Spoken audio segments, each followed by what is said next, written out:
Hey, Richard. Hey, buddy. Are we getting a delay now? Oh, that's perfect. Yeah, I didn't realize when we were on Freddie's show that we were getting that big a delay, or I would have put him on. Yeah, it was insane. Yeah, I noticed when I went and watched it afterwards. So I'm trying something new simply because I'm me and I can. What do you think of these little lights things? What are you in the galaxy far, far away? Well, something like that. I mean, I got my Boba Fett tin and my little Poe Dameron wind up toy, but We I used to just have we used to have these little rainbow things, these little light bars right. that were like little tentacles, and you turn it on and they hit the ceiling and stuff. Well, I've seen those and those are awesome. And you can't see it, but right here I have an actual lava lamp, and I was thinking about having a table that comes up to here, and then just having a lava lamp. Anyway, for those of you that How old are you? I am 50, Okay, you were right at the edge of lava lamps then. yeah, but I have this thing for fancy lights. I I don't know where it came from. Ever since I was a kid, with all those little disco lights and stuff, I always wanted to have fancy lights. Now I actually have little USB lights that flash and do stuff, but I thought that'd be too distracting. So I thought that maybe this might be kind of cool and different. So I thought, you know what? If I'm bored out of my mind and I'm having like a bored out of my mind chat, I thought maybe I'd try a little something different for the podcast for future. Okay. Uh, I have a All dragon. right. I have a dragon that has a ball on it with light, and it flashes over the dragon. I Oh, and you're wanted. making fun of me. Well, You're I staring at flashy dragon balls. I get it. it was I wanted to actually I really went big on 21 tables in Reno, and I went to this uh, thing where you could buy all these weird different things right across the Right. street, and I spent $100 on it. So, what would you like to talk about? You know what? I I'm not really that picky one way or the other. I just couldn't sleep and thought that it would be cool to just go live for a bit and see if there's anybody else that couldn't sleep and felt like chatting. If you haven't noticed, I'm not wearing Well, any special paintball things, and I'm trying new lights, and I'm just I'm bored, can't sleep. it's only 9:15 here, so it's not my bedtime yet. Well, it's after midnight here, and I should try to Yeah, I sleep, know. but hey How Brent about or hey Robert, good to see you. hey You guys like my Robert? mug? How about let's talk about early paintball? How would you like to do that? Sure, we can talk about early paintball. I go back to 1989, so I know a little bit Okay. about a little bit. Okay. They mentioned it, or I mentioned it when they were on the show tonight. Uh, West Coast Adventure Park is the oldest field in Northern California. Cool. How I long is that? believe 37 years. Nice. It started in '83 up in Placerville, which is just about 20 miles east northeast of Sacramento, and they Right? moved it down in '84 to Sacramento because they couldn't get people to drive that far to play. But it and Woodstock. A lot of the guys out there from NorCal know Woodstock. It's a field in Santa Cruz that closed about 10 years ago. Okay. But they were the two oldest franchises for Survival Sports Inc. That Okay. was Tim McGuire and those guys, the original players that started. And The field still is there with Anthony running it, and I couldn't say enough about the field, guys. That's where we're going to be holding the cancer benefit, and when you see it, Steve, you're not going to believe it. Well, I want to get there. Right now, the borders are actually closed. So Yeah, Donald Trump closed them for good for a while. well, it wasn't just Donald Trump. Like, I mean, Well, the Canadians did too, also. yeah. All right. So Robert Brendan mentioned me in a comment in Popular and Own podcast. Oh, never mind. He was actually talking on the. Yeah, I wasn't sure if Robert was sending me a message and wanted to join in, but no, he actually made the message here. And so, hey, Robert. So yeah, Brought it up again. I'm just checking here about info because tomorrow on my live podcast, I am going to be talking with Deborah or Donna Langman. And Donna is the owner, well, one of two owners of Wasaga Beach Paintball. Now, I'm not sure when they opened. I mean, Is that South Carolina? No. Wasaga Beach is in Ontario, up close to here. I know that there was a field near me called RLD, and it opened up in like 83, 84. The first paintball game played in Canada was played in Perth, Ontario, which is just outside of Ottawa, and it was played in 1982, to my understanding. I could be wrong, but I haven't seen the history of paintball yet. Go ahead. Kevin Donaldson was saying that Field in Rochester was the first NSG, National Survival Games field, and Jerry's was the second, and they were in 82. Right. So they didn't franchise it really until, I believe, fall of 82, but they had some other fields that got in on it before they actually started doing the franchising. Right. And when they did the franchising, they hit Northern California, and SC Village, I believe, was the other field in Southern California that also had the franchise in 83. Cool. Well, I know that I'm just trying to figure out when Wasaga Beach opened, because I know we were playing the Canadian Amateur Open in the 90s. And it'd been so they had to have opened in the 80s, and I know they had to move locations, but I don't think they had any Canadian franchises until about 85, actually 86. So I'm not sure, but I'm not sure either. But I do know that the first Canadian paintball game was held in 82. So. Who knows? Or it could have been a knockoff. It might not have been an actual NSG game. Like I'm not sure. Right. Like that's when McGuire and Jerry, those guys, they packaged it. We got our paint from them. Right. We got our markers. At that time it was 007s, and then a year later they introduced the PMI ones. Gotcha. For the short barrel PMIs, and we were able to buy them also.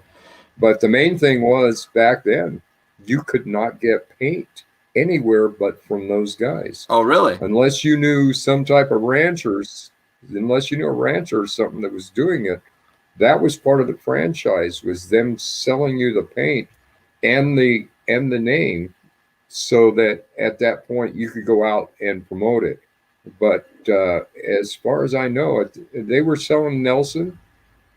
We used oil-based paint in 83 and partway through 84.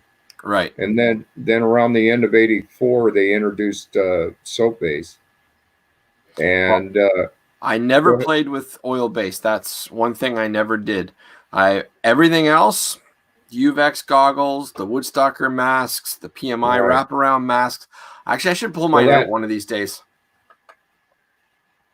The mask itself was invented by the guy that owned Woodstock Field here in Northern California. and The he was the little one. first one to make them. Right, the little green one with the Yes. little slots in it. And half the time when you got them, you had to cut the slots out because there was still a plastic and stuff in between it. Yep. And then people painted them, and people did put tape on them and everything else. One of the popular things that happened here was, I don't know, one of the mechanics found this metal grommet that screwed on both sides, and they drilled a hole for the grommet, and the grommet was about that deep, and it was the perfect size to stick a cigarette in. So guys would drill a mask, put the grommet in, and then they would slide the cigarette in, and they would smoke through the mask. Well, those guys had too bad a cigarette problem. I smoked, and I could wait till the staging area.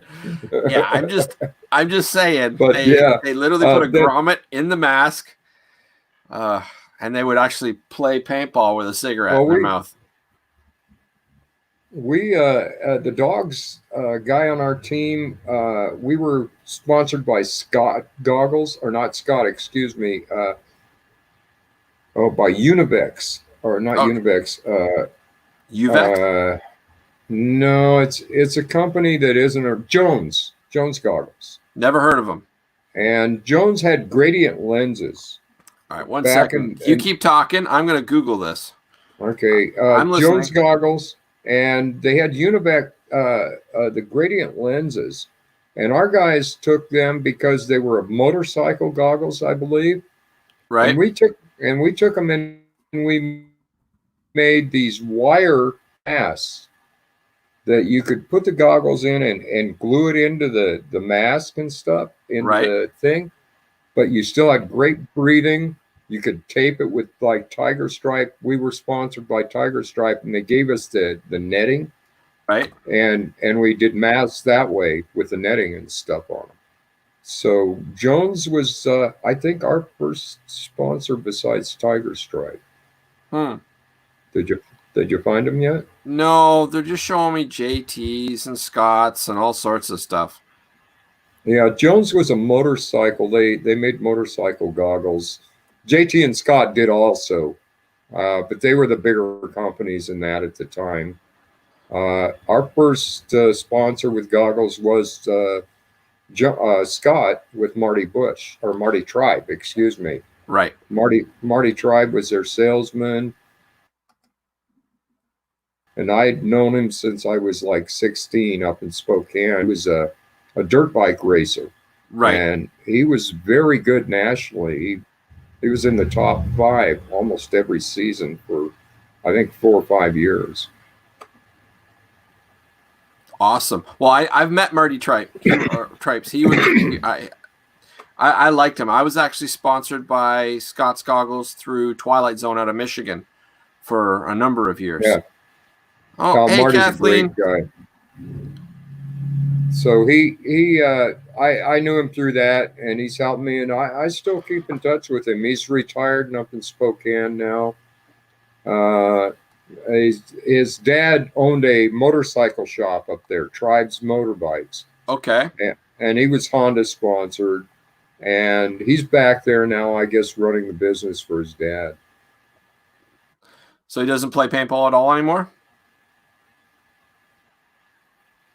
Marty never did play paintball. Oh, no? Marty was a salesman, and no, he never did. He might have walked on the field a few times, but he wasn't a baller. He never really played. No, he was a salesman, and it was another, like JT. They saw this market opening up in paintball, and they jumped on it. Gotcha. JT, Scott, once they realized goggles involved, then they realized, wow, our jerseys can be adapted to paintball colors and stuff like that, because I've got Scott jerseys from motocross, and they're not that much different than paintball jerseys are now. No, they're exactly the same. I've actually got a stack of Scott's goggles, not goggles, of Scott's jerseys. I've got the green one with the flames. I've got the yellow and red one, and I believe I have a black and gray one. I have about 4 or 5. Right. Yeah, I've got the yellow and red flame ones that he gave me back at 20 or when I was about 20. Yeah. Oh, I love those. I I absolutely love Scott's goggles. They fit me properly with the nose. Don't get me wrong. I started with Uvex.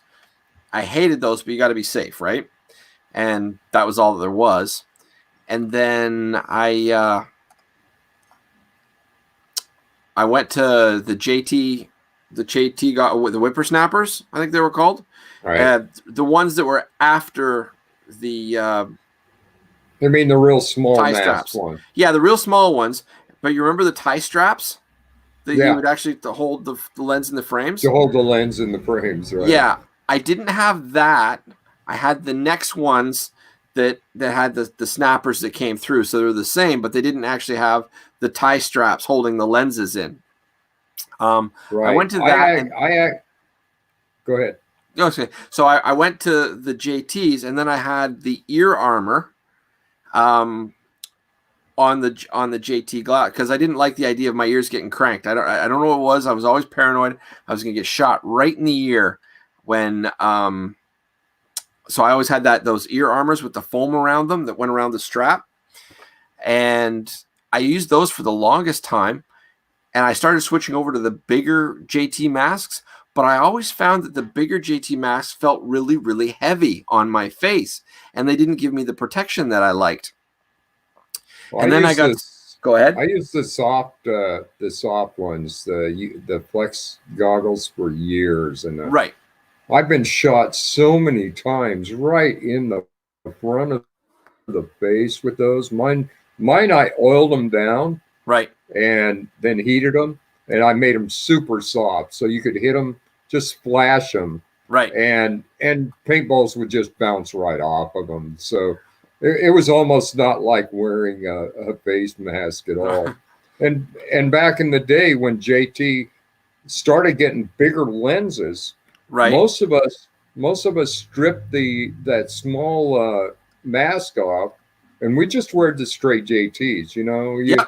you get shot in the mouth, you get a fat lip, it goes away. Yeah. No, You know? I remember that. I just always left the little one on because I thought, yeah, I'm too pretty.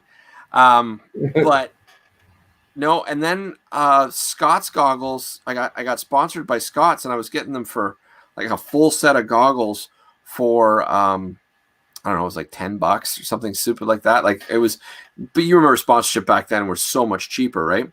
And so I got these Scott's goggles, and the cheapest ones fit me the best. And so while everybody else was wearing all these fancy Scott's goggles or the best one, I always wore the cheapest goggles possible just because they were so light and they fit my face and they fit my nose and I liked the protection and I could wear them for hours on end without having to take them off. And yeah, I loved Scott goggles. And truthfully, since coming back to paintball, I've been upset that I couldn't get lenses for my Scott's goggles anymore until these. Okay, you ready for this? Go for it. We went and cleaned the shed out. We have like 3 Chester drawers in our shed with like 4 or 5 drawers in each. And in the bottom drawer of one of them, I found 5 sets of Scott's with almost brand new lenses. I believe it. Black and green, and so. But I think mine are V-Force right now that I've been wearing, that and Push, so I wear both. I like the V-Force because I wear glasses and they're a lot more comfortable than the Pushes as far as wearing glasses. So Andy's here. Actually, one second. Let me just bug Andy, see if he wants to come on, because there is, where is it? Blah, blah, blah, blah, blah, blah, blah, blah, blah. Give me one second. There is a brand new type of goggle, or not goggle, but sorry, I'm doing 2 things at once and I'm sounding like a buffoon here. There's a brand new, I've sent Andy an invite to come join us. There's a brand new type of glass lens that actually clicks inside of paintball goggles. And I keep wanting to say, Bertuzzi or oh, and they sponsor and oh, I'm gonna get a whooping. They sponsor the Ali Remembered Foundation, and they sponsor the Denver Expendables. Oh, I'm totally getting a whooping. We used to have also JT made these lenses that were strip away, Right. and they had like 4 or 5 of them on them, Right. and you could be out on the field and you get spray or something, and you could literally strip that layer off and be able to see better again. They got kind of foggy and stuff if they sat around at all. So right. Oh, I remember the really tearaways, wasn't that but that's successful. They were.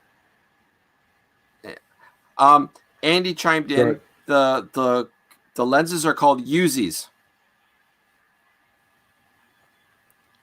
So it's like UC, but it's on the little list there. It's like UYOU and then ZEE.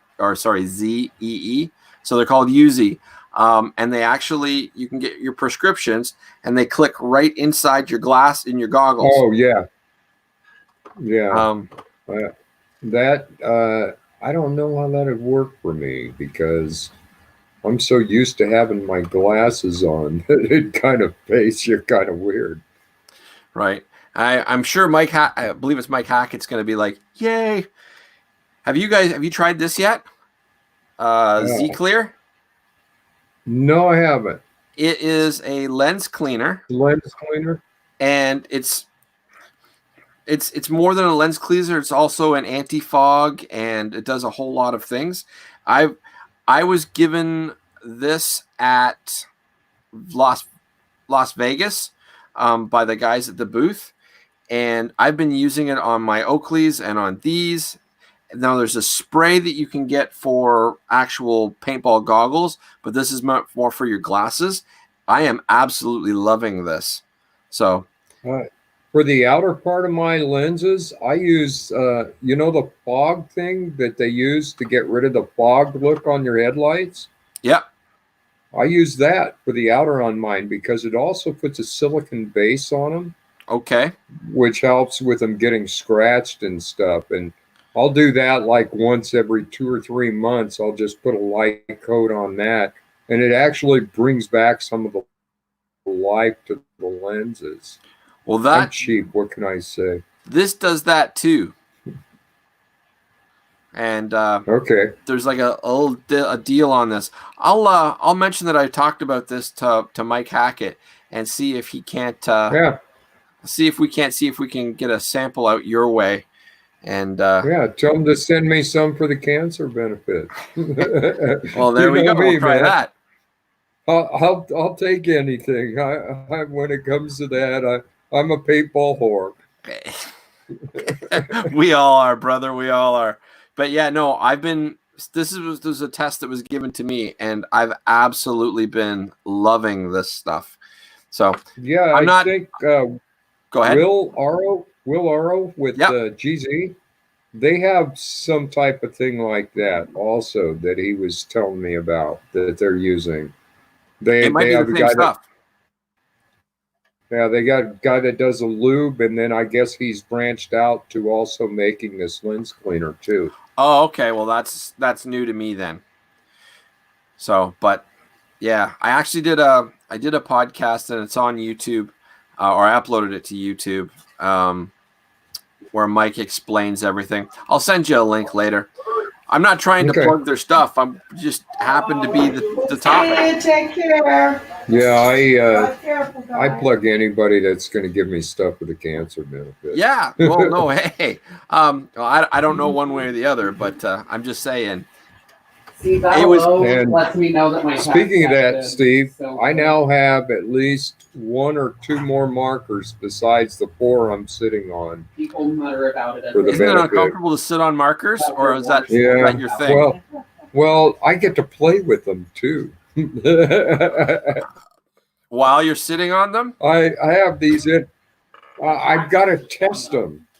Okay. So got to make sure they work.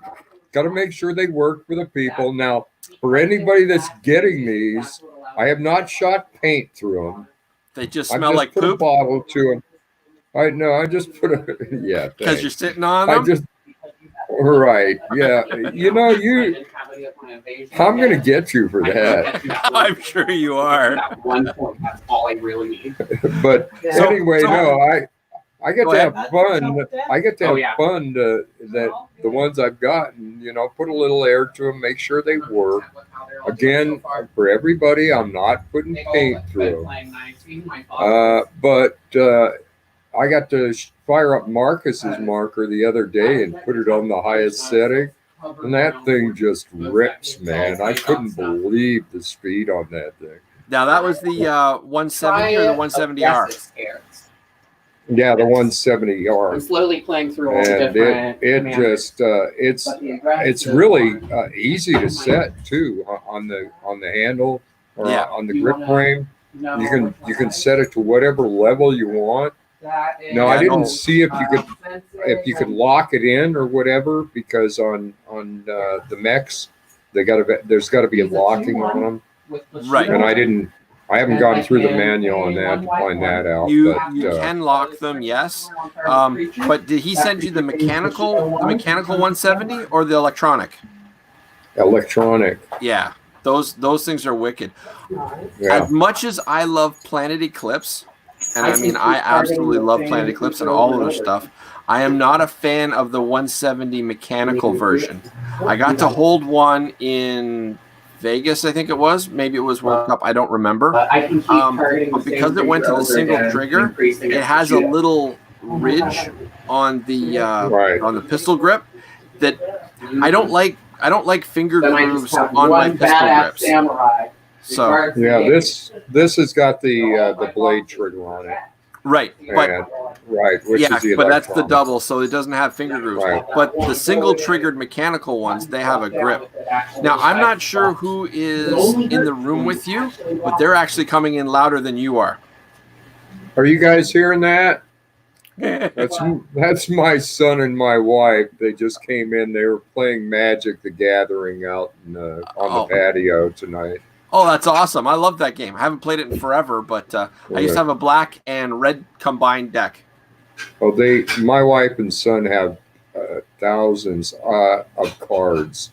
I traded a gun for mine a few years back, Right. and so I don't play much anymore. If she wants me to play, I'll use one of her decks. But Right. yeah, they have two or three kids come over, and that's our gathering for the week. Nice. And all the kids are safe and all that. Yeah. Well, you can still play from 6 feet away. Well, yeah, that's So- funny. So, Can't read the cards that far away. So you said that you had 6 guns now in total? I will have possession of 6 probably by June 13th. Cool. I've been promised a couple more. I don't want to get ahead of myself, but one may be a cocker by somebody we all know. Nice. Okay, Sure. you know who I'm talking about. No, but you know what? I'm sure there's a big list Right. because there's a He lot who of will people that not we be all know. named. Pardon? Well, this person kind of originated them, I think. Fair enough. All right. What else? Or you don't want to talk about it? It's all good. Right. I can't. Again, it depends upon the event goes off. It will be coming up the weekend of the event. Well, I would love to get my hands on one of the Empire 6 markers. I think those look absolutely amazing, and they look like I don't know what. There's just something about that Empire 6 that draws me to it, and I'd love to give it a try. I know it's not the best gun on the market, but there's something about it that I just want to try. And I would really, really like to get my hands on a Shocker CVO. The mechanical ones at I just can't wait. That's what we use, and I'll tell you, man. The trigger we got.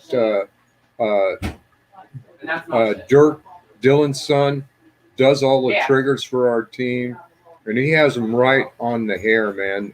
Right. They are so soft and so fast. It's almost like shooting an electro, really. Yes. The pressure and the speed, you don't mind a single trigger, because I've shot dual triggers for at least 10, 12 years now. Right. Arthritis in your hands, when you're pulling the one finger, and after a while, it just flat gets wore out, especially when you're on a full tournament weekend or whatever. Right. And these CVOs, they're unbelievable on how light they are too. Right. I've never seen a lighter marker. Hey, Andy. Hey, Andy. Can we hear you okay? Can you say something for us? You're being quiet.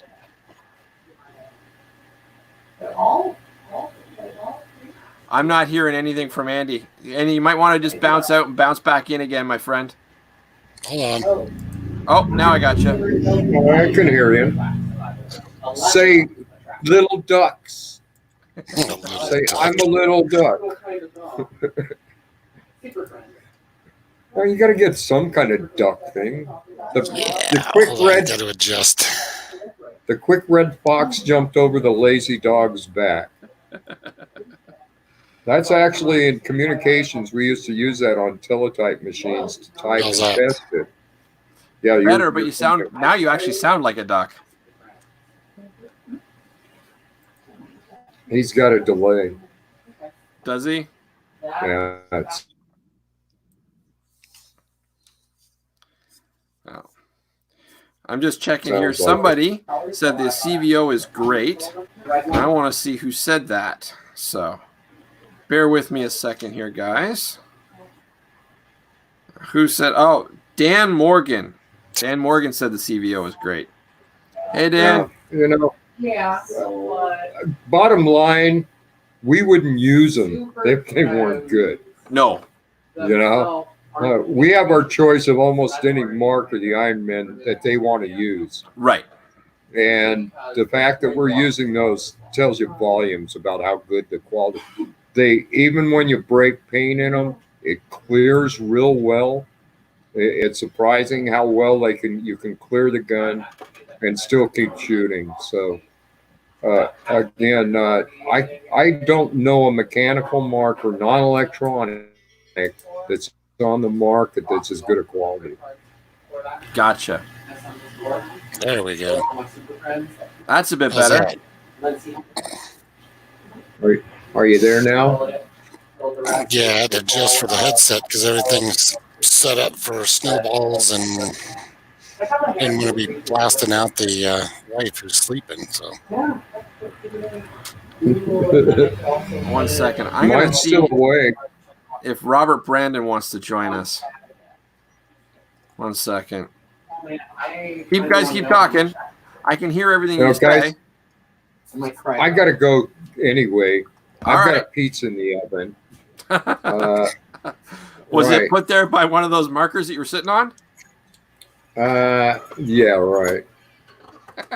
Okay. I was going to ask you, Rich. We're going to be doing a show next Thursday night.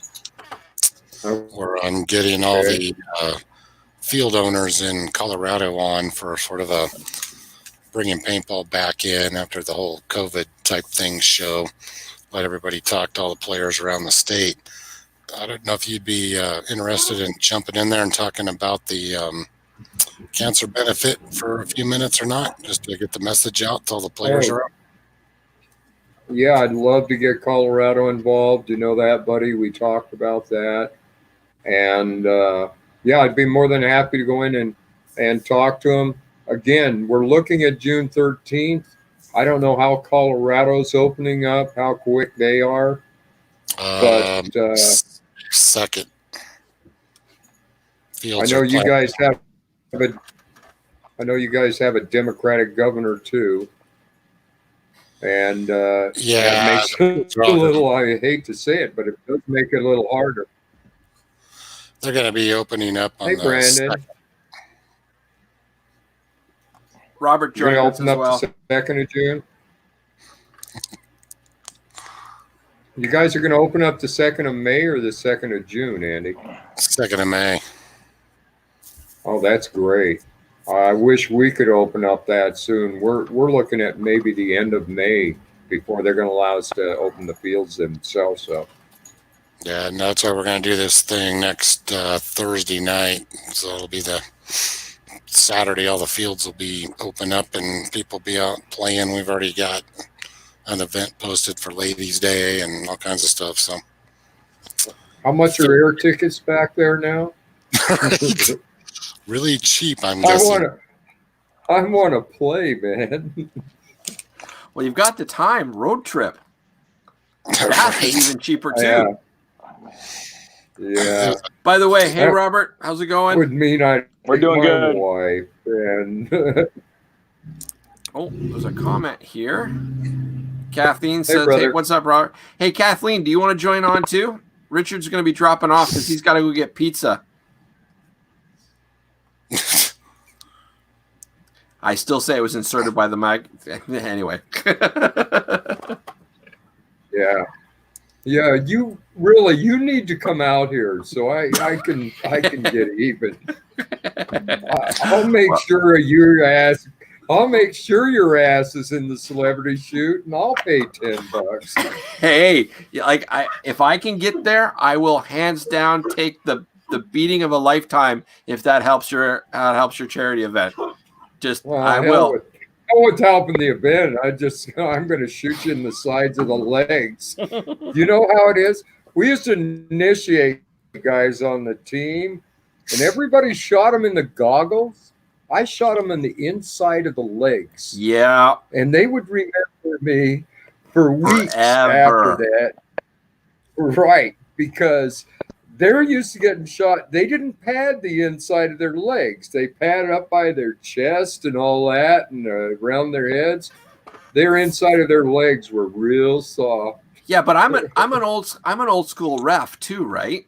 So what I used to do, and if I ever start reffing and we'll start doing again, is I would get a belt and I would get a shower towel, like a nice big fluffy towel. And then I would fold it up, and so it just draped over the belt and it drank down to the knees.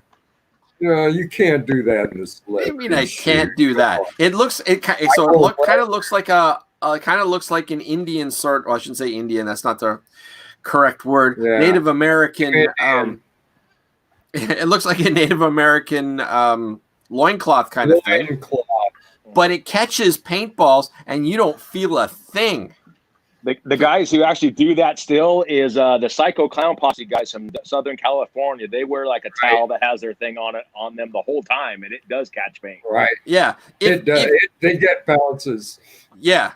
No, now I'm not saying while I play, but if I'm out being on the target field, you can be darn sure I'm going to have a towel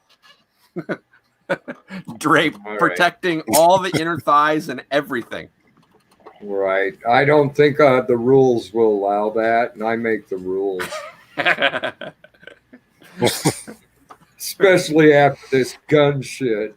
Hey, you left yourself wide open. Pun intended. Yeah. All right, buddy. All right, I was going guys. to come out for the game, but All right. Well, enjoy your pepperoni pizza, I my was going friend. to come out for Assuming the it's game. We pepperoni. ain't going to make it now. Yeah, I hope you can, Andy. We'll see. And Andy, yeah, I'm on for that. Just message me, and I'll set it up to be on when you need me. Yeah, we won't be able to make it out because they've pushed the trial to starts the Monday. So there's no way I can be out there in California on Saturday and then back to the trial starting on Monday. So that squashed that one. I was going to get tickets and come out. Yeah, Not I now. understand. Okay, buddy. If you need me, just contact me. You got my number, and I'll come on with you on that for that field thing. Oh, yeah. Okay, Got Robert. it. Yeah. Talk to you later, buddy. All right, Richard. You have a good one. I'll see you soon. I hope. All Yeah, a couple for sure. weeks, we get things When- shit open. When they open stuff back up, I'll definitely have to make a road trip your way. Yeah, we're looking forward to it, buddy. You guys take care. All right. Thanks for talking, too. Rick. Yeah, guys, I have no reason for wanting to do this. I just can't sleep and I'm bored. It's almost 1 a.m. here, but it was just one of those days. And I went to go to sleep and I was just like, couldn't. So I asked Rick, I'm going to ask you guys, what do you think of how I've got the lights going here? Just as a little bit something different for a background. I think you need to figure out how to get the whole thing behind you so that you have like, instead of just a corner, you have like a whole spectrum of lights. Well, I can do this. Like, Oh, well, I there can you move go. it, right? Oh But- yeah, for sure. It's just I don't want it all over the push. It just and it gets lost when I anyway, what am I doing? It gets lost when it goes on that, you know? Oh yeah. So I was playing with it a bit. Actually, I look at it. So there's actually a bright light in the center that goes out the thing. If you put the center of that light in the corner of your wall, then that kind of fits that whole. There you go, like right in there somewhere. There you go. Yeah. Oh. I just thought that one bright light just sort of seemed a little too bright. I spend a lot of time watching YouTube videos on how to do podcasts properly and how to set things up and whatnot. And I try to make sure everything is a little different. Do you know what I mean? Because if you go online, it seems like everybody seems to do exactly the same thing. Their podcasts are all set up the same way, and they all have the same kind of backlighting, et cetera, et cetera, et cetera. And I just figured I'd try something a little different, see if it made my podcast look a little different. Oh, hey. So put it to your head. Sorry, what? Put a disco ball above your head. I can do that, actually. They're turning. Well, not an actual disco ball with like the things, but I actually have a disco light that I could use. Actually, you guys talk amongst yourselves. Now I got to try it. 1 second. I'll be right back. Why do I give him these ideas and then he just goes and does them? That's what he does. Oh, well, even the StreamYard, I was like, hey, let's go play with this thing. And we did. And now he's using it. I'm like, good. Yeah, But I now he's think it works pretty good. I've been on a couple of times, and it's just nice because you can just almost hop on anytime and not have to be like, I got to sit down and schedule it. Right. No, it gets the job done. All right, I'm back. So I don't see a disco ball. Bear That's with me. not a disco ball. Like I I'm said, talking about it's not. the big joke. Yeah, I get what you're saying, but this is still kind of cool.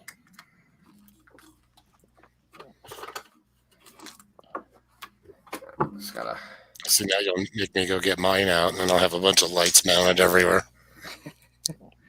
So yeah, the whole thing is light activated. So now I'm going to induce epileptic seizures. I was gonna say, like my son, my older son in his room has like these LEDs that he put up all across the top of his walls.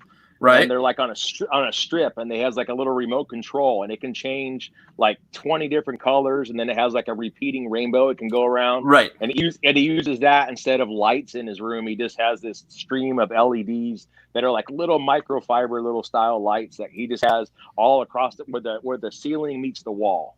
That's awesome. And I may do that, to be honest with you. And he can change it with red and blue and white, and then it'll go like cascading, and he can dim them all. And I go, man, this is like way better. I think when I want to get a shop up and going, I'm going to put those in the shop. There you go. I may get one of those myself. I just might. But I'm just trying to do something different. You know what I mean? And I thought that the little spots would be. But now that I got this. God. What do you think? Yeah? No? Eh?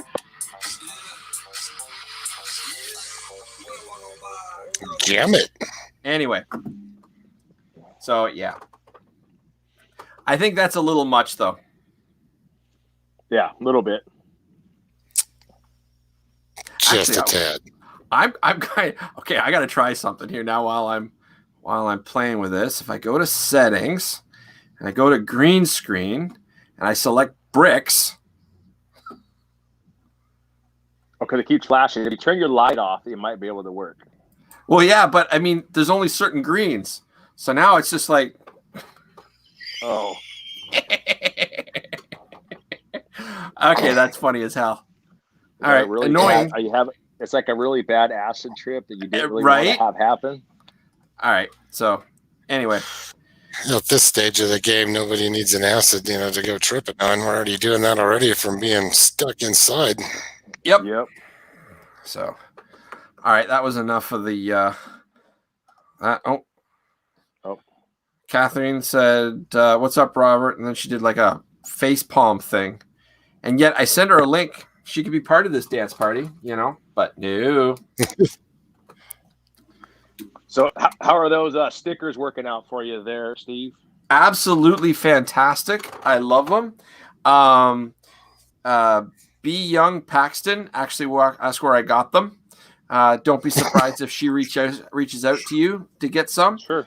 I only have so many fans, so I was only Right. able to sell so many. I'm trying to give a Sure. few out as well. So I figure once paintball actually gets rolling again, they'll be of more use. But I've burned through about 75. That's good. Yeah. Well, because you sent me half of them. Well, I sent you a few, but they're to go towards the team and everything as well, right? Yeah, I need to get some for Ellie Remembered made up. I was going to order some today and space that out, so I'll have to do that tomorrow. Okay, so those stickers, Andy, came from Robert. Oh, well, This Robert. guy. I don't make them. I just have a company that makes them, and I've been just buying so many stickers lately that it was easier just to be like, all right, let's just add them to a sticker order that I was doing for my own team, and they just busted them out real quick. Like I literally ordered them. Like I think I talked to Steve about something real quick, and then I was like, all right, I'm gonna go on his thing. Basically stole his logo without him knowing about it, and then pretty much had some stickers printed up, and 4 days later I had stuff sent to me. Yeah. And and it was just, nice. and then I didn't even ask him. I'm like, well, he was asking about stickers, and they had like these label things, and they're these big old giant ovals, and he was trying to sell them for $10. And I'm thinking, who's gonna buy an oval sticker for $10? Yeah. Well, see, I wasn't sure, and I tried them, and those ovals were horrible, by the way. They looked kind of cool. They really looked kind of cool, and for price point, they were all right. But they didn't last. The minute they got wet, they were done. Yeah, and so I've tried about 5 different sticker companies for different things, and like there's Rockin' Monkey is a good one. Okay. And then there is I don't know. I got to remember. I'll find the names of the other ones, but like the ones I got for you that I use for me are from another company. But the Rockin' Monkey ones, those work pretty good because they're made to be. They're a vinyl style sticker that's made to be outside. Right. And so like I've had them I've had my new pickup truck for like a whole year, so it's been through weather, and I live out in the country, so it's had plenty of mud on it and everything else, and it's been through the car wash multiple times and has never pulled off, at least as far as any of my team stickers that I have on there. Whereas like I have other people's stickers from like old fashioned, from paintball stickers from back in the day, and they've all peeled off and like everything else. Well, I'm loving these. I think they're pretty fantastic. So thank you again so much. Sure. And I am a little disappointed that there aren't more people subscribing to the YouTube channel, because I mean I have almost 900 people, 850 people on my Facebook group, and this is actually live streaming to both Facebook and YouTube. And so if people want to watch this or share these episodes, especially if they're involved, it's easier to find it on YouTube. Plus, it'll be on YouTube forever, right? Right. But I literally just broke 100 followers on YouTube or subscribers, whatever. And I really want to hit 1,000, not because I want monetization. I really don't give a crap about that. I mean, any money's good, but because the paintball community is so small, the monetization that comes from YouTube would be so minimal, it's not even worth discussing. But I need 1,000. I need 1,000 subscribers so that if I go to a paintball field and I want to broadcast live from my phone or whatever, I want to be able to do that, and I can't. That's why I've been doing such a push. And so I actually have this ready to go as a prize. And I took one of the lanyards that you gave me and a couple of your NorCal pumpers, and I put a NorCal pumper beer cozy in there. And then I actually found, well, I've been doing a lot of cleaning in the apartment the last few weeks, obviously. And I found an original like a mint condition Zap paintball patch. And nice. This is actually really cool too. This is a mint condition. Now this is hot pink, although you can't really tell from my camera. But this is a hot pink JT barrel plug. But it actually has the valve tool built into the barrel plug. Nice. So I'm throwing this into as a gift, but I want to hit 1,000 subscribers on Facebook, and I want to hit 250 on YouTube, but it's just not going up. Well, I try to share your video, all your things every time it comes up, and I try to, and I appreciate that more than you can know. Now we're almost an hour in, so the chances of anybody watching to this point are slim to none, because I watch the stats on everything, and most people will only watch for about 15 minutes and then they'll stop. So I'm not going to really spill anything that's a huge secret, but starting tomorrow, I'm probably going to be advertising that all seven, I think it's seven of the main scenario producers in the Midwest are all going to be jumping on my podcast on Sunday to talk about what's going on. So Hanu and Good Eve and a bunch of other guys, they're all going to be jumping on and talking about what's going to be happening with scenario games in the future. And that's going to be the biggest podcast, I'm going to call it my career, but considering I've only been around for a year and I haven't been doing videos for more than a month, really.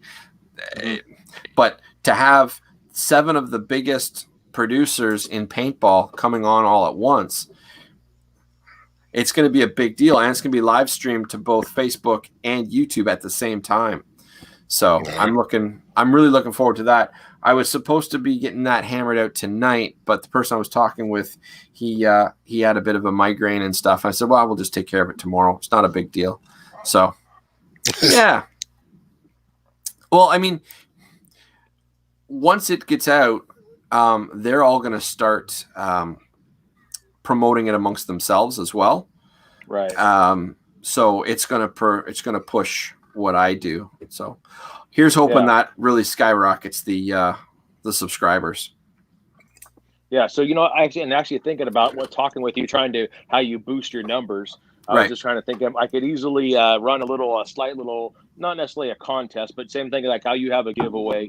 I mean, not that I have too many followers on my NorCal things, but I know enough people up and down through California that we are able to spread things. I could just easily be like, hey, I need some, popular, your podcast, to be, hey, subscribe to this on YouTube. I'll look through everyone's numbers and I'll just do like a random draw and giveaway, because I got jerseys and all kinds of good fun things. Oh, cool. Yeah. Well, I do T-shirts. I do stuff because I also have a lot of stuff made for the PBSL NorCal also. Right.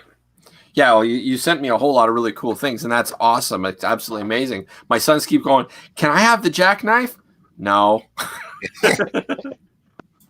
No. those But are just no. those are just some little promotional things, that I get, Right. And when I told my team about, I was going to be doing little knick-knacky things, they're like, what do you mean knick-knacky things?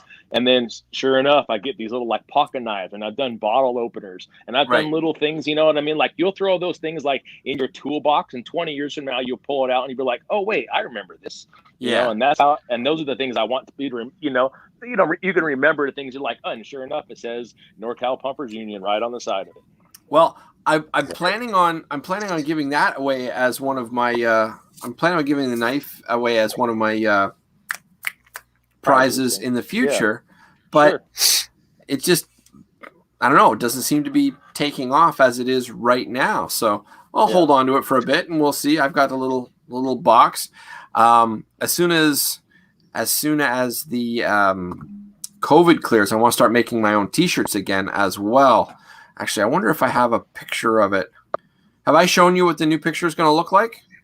I think you've talked about it a couple times. I don't know that I've seen a picture of it. Okay, one second here. All right, where is it? Here. I mean, because I've heard you talk about your where your logo placement is on what is it, Destiny jersey or whatever, right on the butt slap. I almost want to make a picture on a T-shirt that has your logo on a butt slap on someone's thing, and you can just sell shirts and see and just have it be like, I wanted to be anywhere, but I'm not sure that I wanted to be here. Yeah, so this is what the new T-shirts are. Oh, that's not what I want to do. 1 second. I uploaded it to the wrong spot. Never mind. 1 second. Bear with me. Anytime now. There we go. This is what the new one's going to look like. Oh, that's cool. Let me just get rid of that. There. That's better. That's kind of neat. I like that. Thank you. Yeah. It looks so familiar. Oh, wait. I've seen it. Well, I've been working on it for a while, but because I actually silkscreen all my own T-shirts by myself. Like I literally make the screen, I put the ink on, and I make all my own T-shirts, right? Yeah. I have to get it printed out onto like the clear plastic at Staples so that I can put it on the screen. And until I can go to Staples and do that, I can't do that. So it's on hold until, But I know there's a couple Ironmen that are bugging me because they want me to start producing those. Rick Sendejas, I'm not sure I pronounced his last name. Yeah, Sendejas. I called him something else for 5 years before I ever figured out what his last name really actually was. And I actually created a special logo just for the Ironmen that I want to send them out, and I haven't been able to get around to it yet. But I created like a special shoot, kill, win logo for them. Nice. And it'll be fun. I watched that the paintball documentary thing yesterday when it came out. Right. And I watching the whole thing, and then they had all the little clips of all the different people, and all of a sudden here comes your logo, wham, like real quick. I'm like, wait, I know that one. Yep. Yeah. It's in the commercial too. Oh, it is nice. Yeah, if you watch the original trailer, all of a sudden you see the hand start to slide up. Nice. It's like there, and it's gone again. I'll have to check that out. I immediately got on the phone with John. It was like, dude. And you know what? Slow it down. No, you know what? I'm fine with it just the way it is. But it's such a huge compliment because, I mean, paintball's been around since what, 81? I haven't seen the documentary yet. I haven't had the opportunity. I'll probably be watching it on Thursday. It's good. But I'm sure it's fantastic. It's been around since, let's say, 81, because that's the conventional knowledge at the moment. And so many people, and the whole show is 3 hours. So for me to even get recognition for 1 second, like just that flash, like even for that moment, I can't even begin to tell you how happy I am just to be included. Like, yeah, that's mind-blowingly awesome. So, but yeah, no, I'll probably be watching it on Thursday.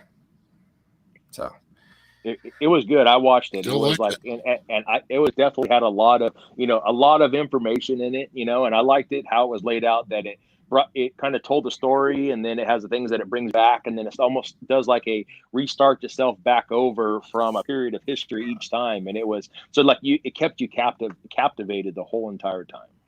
that's awesome. What did you think, Andy? I mean, obviously you thought it was good, but Andy? Loved it. There was things in there that I was like, oh yeah, I'm here. Yeah, sorry. I think you got a Hear me? delay on us, and I think you're skipping a little bit. Hold on a second. How's that? Fine, Is it I better? guess. Yeah, no, it's just you just seem to have a bit of a delay. That's all, but it's all good. It's not like this is a I'm doing a serious whole bunch of podcast things. anyway. Wait, it's not serious? All right, It's not a serious podcast? I thought it was going to be Not- serious every time. Not this episode. No, this episode was just me being bored out of my mind, and I felt like just getting on and chatting a little bit. So Yeah, Yeah. the movie is it's awesome. There's things in there that I was like, damn, I totally forgot about.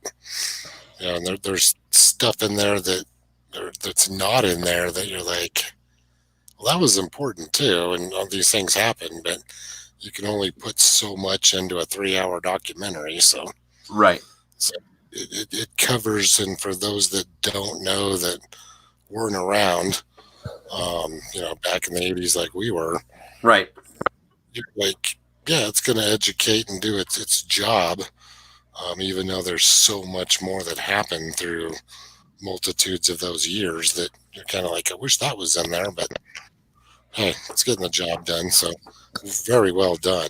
I was impressed with it. I'm glad he did it, and I know there's a lot of time and effort and work put into the whole thing throughout 3 years, but Right. very well worth it. So John was hitting me up. I'm sitting there trying to watch that thing between 2 days. He's like, what do you think? I'm like, I'm not done. I'm like, I gotta watch part and go to work, watch a little bit, just back and forth through it all. And finally I'm like, yeah, no, I got it. I'm done with it now. This was awesome. Well, he was on me today, and I'm like, dude, I'm trying to write articles for your magazine. Leave me alone. I got stuff going on. I'll probably get to it Thursday. So, but yeah, and you got to admit though, he's got to be a proud papa, because I mean that thing's amazing. I really hope it does well. Right.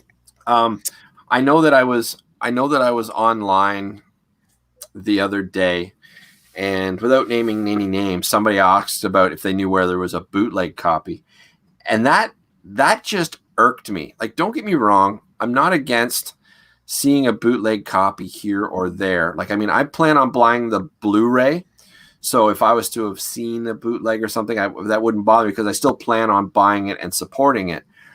But it hasn't even come out yet, and people are asking where the bootleg is. I don't know. That kind of rubbed me wrong. But, it is what it is, I guess. It's normal for people to do that, but a lot of people are broke too. So Yeah. No, I get that. Yeah, but one the of the whole thing- 22 million and The whole thing only costs $12, so it's Right. not like how can you be broke for $12 to watch? Well, a movie? I personally am. I will. But you know I what I mean. will- But I mean, we got lots of people over here, with the Corona sitting on their things, probably burned through all of their Netflix. You know Right. what I mean, and have easily spent money on 400 other movies. You know what I mean, and trying to find everything else. So I mean, all these, of course, paintballers are broke in general. So I guess I could see why. But Well, I've personally got other things going on in my private life that has me just dwindled right to nothing, literally nothing. I think I have $10 in my wallet. No, I'm not asking for anybody, I'm not asking for anything. I'm just saying, you tighten your belt up, you do your thing. But so I can't. I mean, what is the exchange rate from U.S. to Canada dollars? I mean, does it work out in your favor? Because I could send you some if you. No. actually need it. Okay, so this is live. Thank you. And yes, it does.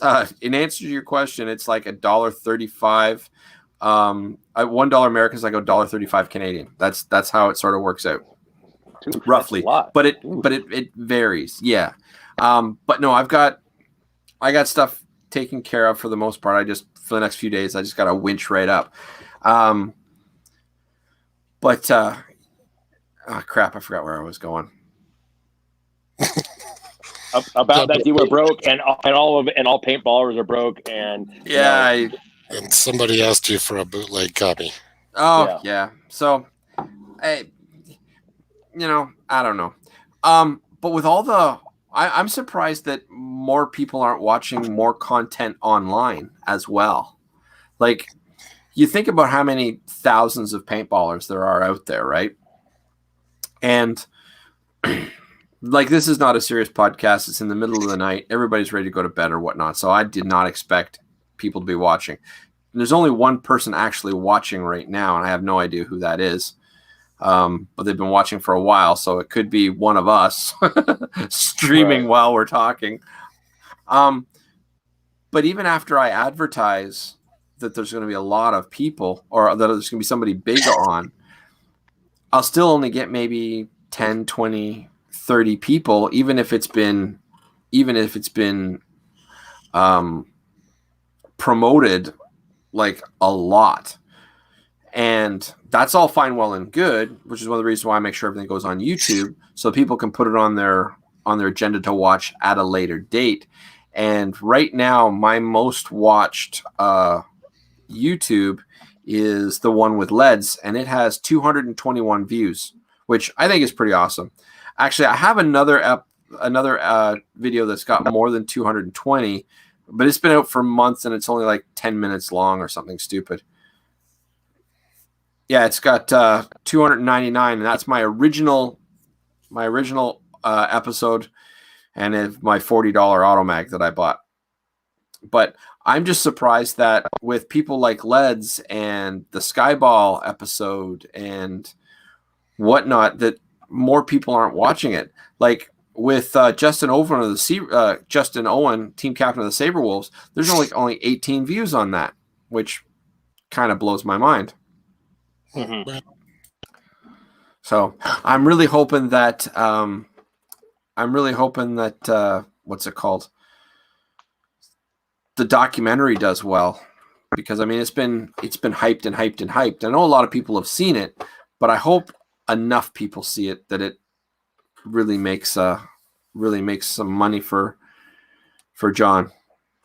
Yeah, I think it will. It's just bad that he's now ready to put it out and what's going on, because he's going to have to literally push to sell copies of it now and can't do the whole theater thing like they were Right. about. And so that's the bad part. I'm half tempted to go track down some of our programming people and see what it would take to get them to load it up to our on-demand and make it available through there, because who knows, that we got a lot of subscribers. Right. And that would be wicked, and I would love to see it. I would love to see it on Netflix itself.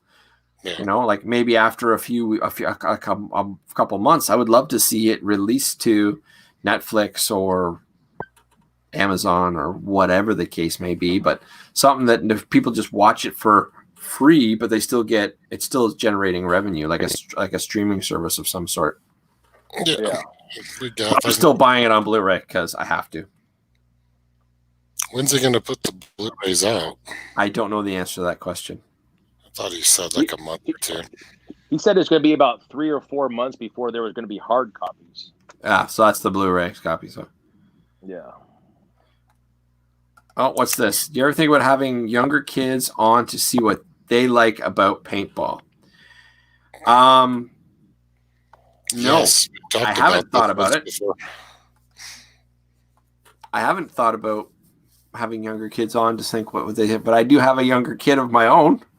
So maybe that might be interesting, but they'd have to actually be players. And there's not a lot of people that allow younger kids to be players. And then there's a whole issue with having younger kids on social media for safety reasons and stuff. So that might be kind of fun. Might be kind of neat. Parental consent form signed, and you're good to go. Yeah, maybe with something like that, what I would have to do is I would have to interview each one and just like a few second clip, and then tie it all together. And it wouldn't be a live broadcast. It would be just something that you put out. That'd be kind of neat. I don't know. Reaper's doing a show. He's got Desi and somebody else coming on. Yeah, well. Is that the couple days, right? They're doing that? Yeah. We both know Desi because that's Trent's daughter. Punk! I'm the only one that calls her that. I asked him if she was going to come on to your show, and Trent said that she was thinking about it, but she'd had a bad taste over the whole Chicago NXL thing, and hadn't really been playing and stuff. And then I'm like, okay, now what you doing on Reaper's show? Well, right after. I know he didn't go just like talk to him directly, but he must have been looking around. I think he knows both of them too. So yeah, I was just like, wanted to get her on Steve's show first. Well, you know what? Reaper's a good guy for all intents and purposes. Like, he's a good guy. I shouldn't say for all intents and purposes. He's doing his thing, and he has his own style, and like that's where they want to go. That's where they want to go, and there's always room here, even after. Like, it doesn't have to be first. Like there's been a lot of podcasts coming out lately that people aren't taking the time to try to make a quality product. Now, I mean, I know that this one isn't a quality show, like, at all.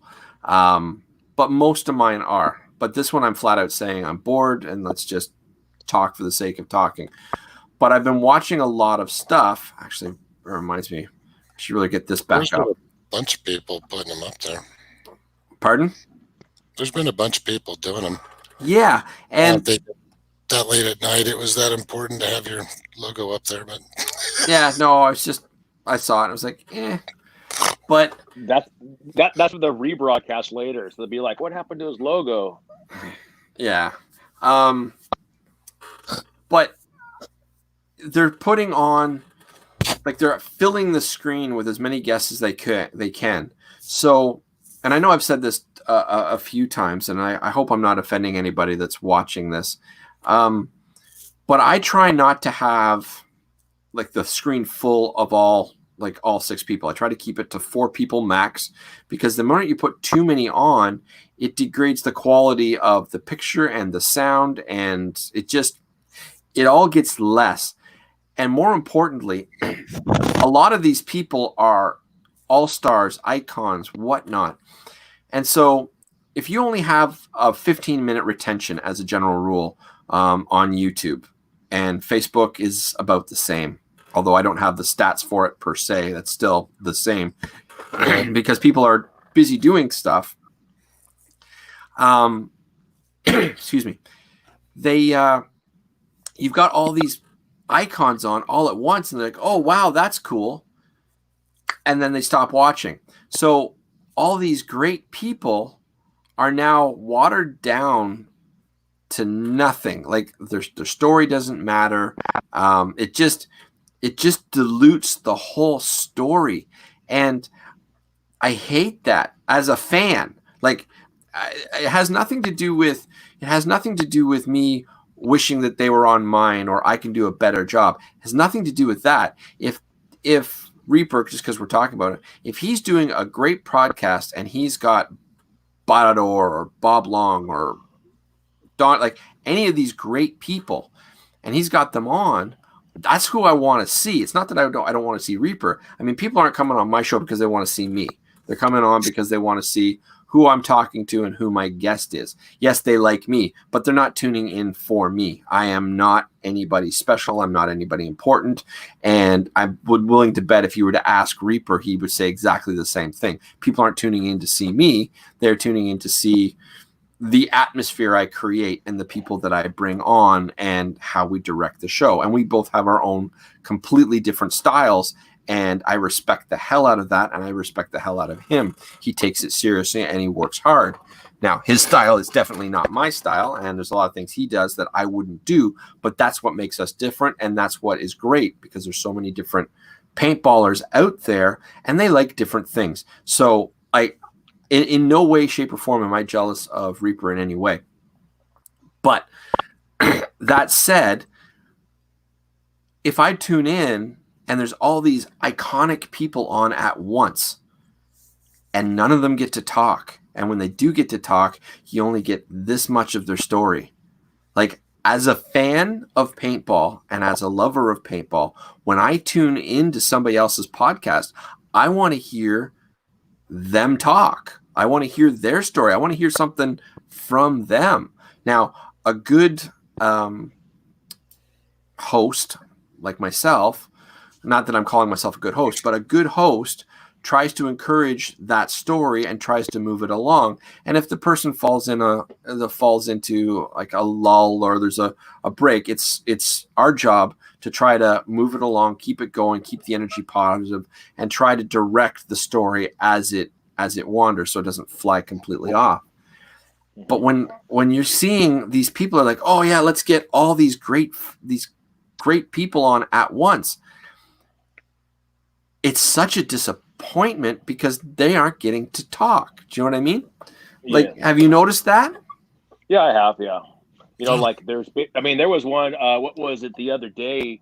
Well, I guess it was the an alternate version of Freddy the Ref that you hopped on. Was it last Thursday when we were on that? And it was like everyone was trying to like chime in, and then everyone was like, wait, okay, let you talk. And then, everything kind of got lost, and then different people's feeds kind of cut out and various other things. And yeah, so I know what you mean, because everyone kind of wants to get their input in. But then at the same time, it's like I almost wanted to sit there, even though I was on it, I was trying to listen to other people talk to hear what they had to say. And then you're getting lost by other people chiming in, and I can see with, 3 or 4 people or even 5 at the most, you can kind of have you be the moderator and everyone else just kind of gives their input. But when you start adding people in there who don't really, are more or less just kind of like, well, let me just stare at the screen and I'll take up one of those spots. Doesn't seem, I don't necessarily like doing that. Right. Seeing that on a podcast. Yeah. And so you fill it up with all these icons and then nobody gets to talk and you don't get the story. And that's what's really bothering me more than anything else about the podcasts that are coming out right now, because I really try hard to get a quality story out. Do you know what I mean? That's if I can't do that, there's no point in me even doing this. You know what I mean? So do you think that people are trying to, on other podcasts, to boost numbers based off of, we're getting these people in and, trying to get attendance that way? Or is it more about like how you is, more about the storyline, the topic? Or honestly, what I think it is I'm going to chalk it up to a learning curve. There's only so many people out there that actually do actual paintball podcasts. Okay. So obviously myself, obviously Reaper, Brad Gruitt is really stepping up, and he's trying to, at one point he was doing one thing and then he saw how we were doing ours, and he is switching over to this. And so Brad Gruitt, there is the Maritime, there's actual podcasters out there that do that. Newer podcasters, they're excited. Like I've been studying podcasts, and I mean studying. Like I spend at least 2 hours a week, but I will spend hours studying how different podcasts of different genres will do things. I will find out who are the best podcasters in whatever, and I will watch. There are numerous educators out there that teach you how to do a podcast properly, and I watch all of these. Like there's right now, because I have the time, I'm spending at least 2 hours a day watching YouTube just to learn how to do my craft better and learn from their mistakes. So what I honestly think is happening with a lot of the newer podcasters is because they have all this time and they have all these people, they're very excited and they say, oh, let's throw this on. Wouldn't it be wicked if I get this person and this person and this person? And I don't think there's any malice and I don't think there's any master plan. I think they're just throwing it out there because they think it would be cool. And they're not wrong. Like the concept is cool, but it fails. Do you know what I mean? Yeah. And the result at the end hurts everybody as a whole, because now what you've got is you've got all these incredibly simple podcasts to make. Like, this is very simple to do. Like, if you take a look at my podcast, you say, hey, you know, you use StreamYard and you get a couple people on at once and there you go. And you have it, right? Mm-hmm. And it's simple, and I've talked about it in the past and you know about it. So anybody that's actually watching this, and I doubt anybody's actually going to watch this ever, but if you take a look at the background of my screen, I've asked at least 30 people what they think. And I spent at least 3 hours just trying to find that background for my podcast. Mm-hmm. Like, and I know that sounds excessive, but it was very important to me that I had an original look, an original feel, but I didn't want the podcast, I didn't want the background to be obtrusive. Right. Like, have I asked you about this before? I can't remember. I don't think so. No, but Okay, but I understand what you're talking about. Right. Well, let me show you. Like, so this is what comes stock, the background behind all the screens. That's Right. just the stock background. And then I thought that this would look really cool. And Andy, I'm just going to blank you out for 1 second here, just so that the thing shows a little more. But you see how it makes everything look sort of cheesy? Yeah, it's kind of got that old den look. Right. And I mean, it's fine, but it just doesn't look right. But when you put this on it, now that you're looking at it, you see. But when you're not paying attention, the whole thing disappears. But the whole thing looks very rich. Right. That's like, and it's, and I went through background after background after background trying to find something, and I would try different colors, and like, I literally spent hours just working on my background. And I'll watch some of these podcasts that are coming out now, and the guys don't even brush their hair. Mm-hmm. You know, like these Everybody's lights. locked at home. Who cares? Yeah. Well, yeah, but you know what? Once it's put on the internet, it's out there forever. And you've got all these great people on your podcast. Like, shouldn't you have the respect enough to just like brush your hair? Like, I mean, I get that, you know, it's weird times and stuff, but I mean, in the beginning I didn't have it, but I slowly wanted to keep trying to improve. That's why I've got the push thing here, because I want to support people that support me, and I try to have a little bit so it looks kind of cool, you know, and just make it look kind of neat. And that's why even today I've got these lights here just to try to do something different to make it look, you know, I'm just making that effort.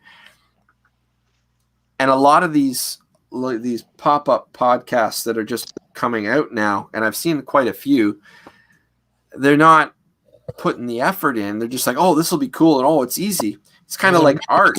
They're fly by night. They're doing it because they're stuck at home and they're bored. Right. And I get that. And they're like, oh, we can go and do this too. Let's call some friends and get them on there. And here in another week or two, you won't see them again. No, and that's probably true. And they'll be gone. Yeah. It's just that for now, it reflects badly on those of us that are trying to do it better, because we're all using the same basic software. Everybody looks the same. And so they see me and it's like, oh, just another Yahoo. Click next. Is there a way for you to do a custom background? Like behind me or No, I mean, because you have the black parts between each of the guests. There's that. That you is have custom. That is custom. Okay. that is perfectly custom so that it makes everything look cool and it gives my page its own unique look, and yet you don't notice that it's there. Right. Like I purposely picked that because unless you're actually looking for it, you don't even realize the detail that's in it because it's so faded and because the way I have it fade from the corners and stuff, like it just goes away. But if you go with something just solid black or something, it makes everything look choppy and weird. Right. That's how much effort I'm putting into this podcast. I spend hours just on that stupid backdrop. Mm-hmm. So, Which And nobody then, noticed. pardon? and then, so I didn't hear what Andy said. Oh, I ahead, said Andy. nobody notices because you're busy looking in other people's faces. Right, but you see, that's the point. I don't want anybody to notice it. Like it has to make the podcast look more professional and cleaner, and it has to make it look very professional. Like, it has to have. Yeah. What's the word? How do I describe it? The big thing to realize, though, is that if people are using the same software, which like StreamYard came around because my buddy Yes. Mike tried it, and I was on his show, and he's doing a private thing, and then I was like, hey, let's go try this. So then me and you tried it, Yes. and then now other people have seen it. I didn't know it existed up until Mike tried to use it with his Guardian Warrior Right. thing. Nobody knew it was out there, so now they're seeing your show, so it's just a copy, but it's the same thing. There's no way to customize it until you move up into the way more expensive platforms, Right. which, you're not going to go spend $15,000-$20,000 on, where you can totally do everything the way you want it to be, and it would be a one of a kind. So, Well, actually, there is a program that you can do that, and it's technically free, believe it or not. But the issue with that is, and I looked into it. I looked into it a lot, actually. I spent a good few hours a day for about 3-4 days. But the issue with it is that it uses a different way to bring camera streams in. So if I wanted to have this conversation with you guys, I would have to use Skype to bring the calls in. And this is just simpler because it's easier to reach people. So if I want to send an email link, or like if let's say I get Angelina Jolie to be on the podcast, I can just send the link to one of her emails and she can get on that way. Do you know what I mean? I don't have to get private stuff or phone numbers, et cetera, et cetera. And I'll be honest, in the future, I may actually go that route because I'm learning a few little tactics here and there. I'm always learning. I'm always trying to improve this podcast. And what you can do with that is just wicked. So when you watch Go Sports, they're doing something similar to that, although I think they're using a product similar to this as well, but they're using a paid expensive version. But there's actually a free version if you are computer savvy, which I am, that you can do that's just as good as anything out there that costs money. Gotcha. But for now, yeah, right. But you'll see embrace the laziness. You'll see the rest of them disappear. So do you have more? I know I see your push like banner or whatever you got, poster or whatever that is on the side. Do you have other things like that? Do you have things from, say, old school, back in the day, paintball things that you could hang up behind you and have kind of like a mural style background? Yes, I do. I have probably 40, 50 paintball guns. I have 15, 20 masks. I have so many jerseys. I haven't even counted. Lots of old t-shirts. I have stuff going all the way back to 1980 '89. Gotcha. And then some stuff that's even prior to that I just picked up. And I've been literally giving away a lot of it. I got a couple of friends who are like, oh, that's cool. I'm like, here, take it. Because I went from, when I got divorced, I went from a 4-bedroom house to a 1-bedroom apartment, which is what I live in now. And that's why everything is so close, because this is just a corner of my living room. And I'm doing my absolute best to make this look as professional as possible. But I literally have stuff stacked in all of the rooms of my house, so I have to like walk around. You know, when you're moving and you don't have anywhere to put stuff, that's what my place is like.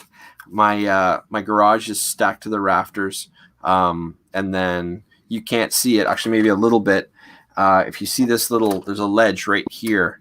That's actually an attic that goes in, and I've got 3 different attics because I'm in the upstairs of a very old house. So there's attics that run, and they're all stacked and like just to the brim. But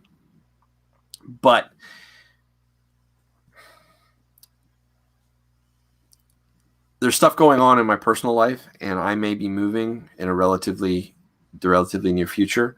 And when I move, there's a good chance that I will be moving into an unfinished basement, which is awesome. Like, don't think it's a bad thing. This is a great thing for me.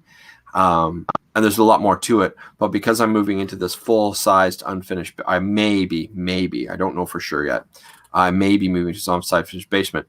I'm going to be making an actual studio, like a real studio with the proper everything. It just gives you like an open canvas, a place that you can, that you have a blank space to, design off of. Yes. So, a part of me is really looking forward to it. A part of me isn't, but the fact is that I'll have this opportunity that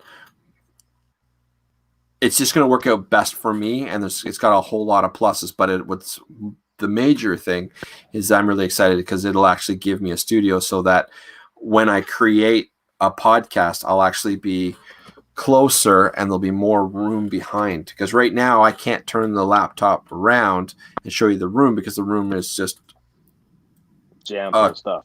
It's just horrible. Like I feel like a hoarder. I'm not, but I feel like it. But when you take an entire house full of stuff and you compress it into a small area, and I didn't think I was going to be living here as long as I was, without going into a whole lot of personal details, I literally only thought I was going to be living where I was for a year, maybe 2 tops. And now I've been here for 8 years, and it's messing with my brain. Do you know what I mean? Yeah. So, but a lot's going to happen in the next couple months, the next 2-3 months, and it's going to be interesting to see where it goes. But in the meantime, I have to create as much professionalism as I can with what I have. And I think that all in all, I'm doing a really good job. But for sure. In answer to your question, yes, I have a whole lot of things. I have so much paintball stuff just laying around. Like, I got an Automag sitting there. My 2 Eclipse guns are here. Well, my 2 close cases are here. There's a Wargame Products Ranger right there, I think. Oh, no, my mistake. War Ranger's not over there.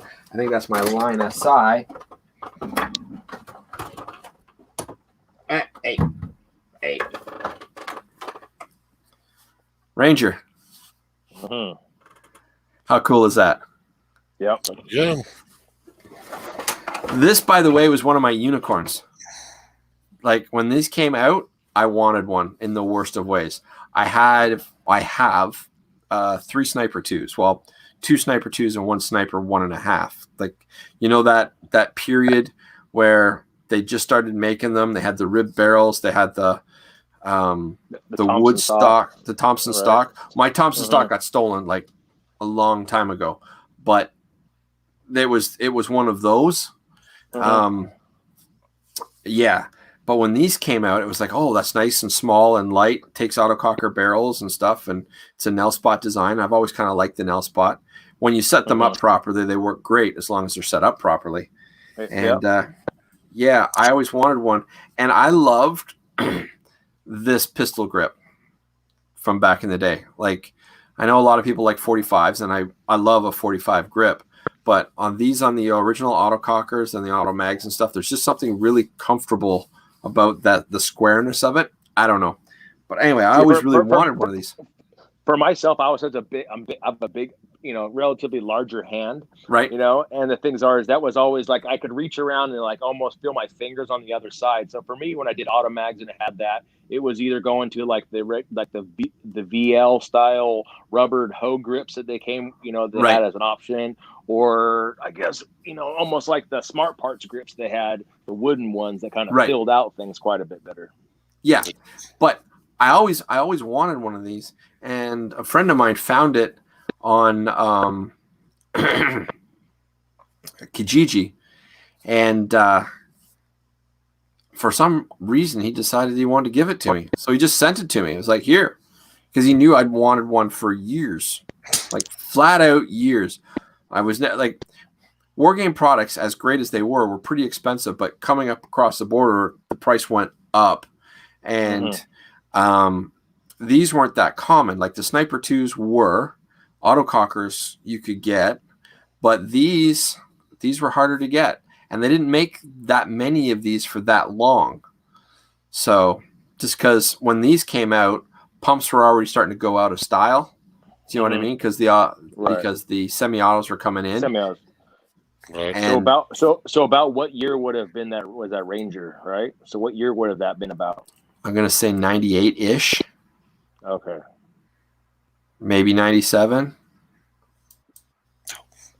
But yeah, see, like I started playing in 94, and so and I played a little bit here and there of different fields, and then I didn't start playing heavy until 96. So that was like when Tippmann Pro Lights and Spiders and all those kind of things were your beginner go-to. Right. Yeah. So, well, this was always a high quality pump, but by the time this came out, there was all the tracers out there, and those were wicked guns. Like, I mean, I know that they were cheap and they were plastic and the whole bit, but they shot straight. You put a little bit of time and effort into making sure that they were like, sometimes they just need a little polishing here and there, but they shot straight, and you could get an aftermarket barrel for them, no problem. And like it was. So why would you spend extra money for one of these if you had a podcast, or not a podcast? If you had a pump that would shoot exactly the same, had all the same internals, right? You know what I mean? It goes right up there with the why I have pumps now that cost more than most semi-autos do. Right. Like it's just, yeah. 1 second. Kathleen sent me a picture of her pump, which is just wicked. 1 second here. I'm gonna see if I can download this. Normally I do most of my stuff on what's it called? My cell phone. So this is new to me here. So let me just do that. And yeah, thank you for sharing this, by the way, Kathy. This is wicked. I love these. Let me just come over here and switch over to this. Yeah, I know I'm talking weird. Okay. I think that's the one. I didn't bother to change the name. Here's hoping. Yep. Check this out. You may have seen it already before, but how gorgeous is that? It's classic. I don't know. She hasn't shown me that stuff. That's a nice one. Yeah. Now, I'm not a fan of that Nell Spot style trigger frame myself, but I love how it's got the custom-made wood grips for it, and that looks like an Aaron Carter job. Like that looks like Aaron Carter's custom milling. It does, because the front pump handle, and that looks like a big fat spring in the front with a breech. That's definitely got Aaron Carter-esque to it. Yeah, that's my feelings, but it's gorgeous. Oh wait, she's saying it's not a pump. What? How is that not a pump? Okay. It says 1989. Maybe she's talking, my gun's not a pump. Like, that's not a knife. This is a knife. Right. I'm not sure. But yeah, that's definitely a pump. It's a pump. And it's got the Line SI quick change on the back. But no, that's gorgeous. I'd totally play with that. Give it a whirl. I haven't used 12 grams in so long. No kidding. All right, I'm going to go jump off, go to bed. All right. Good night, Andy. I'll talk to you tomorrow. Yes. I'm hoping. No, it's too late. He won't call me now. Who won't call you now? I'm sitting here getting text messages from Bud. Oh. It's what he does. Well, tell Bud I said hi. It's just like I got his shipment the other day of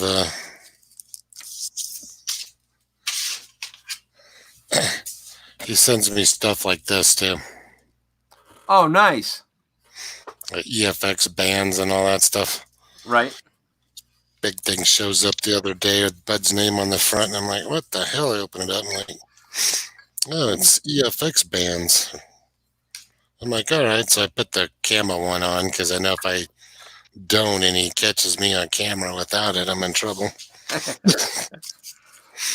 was like, all right, I'll wear it.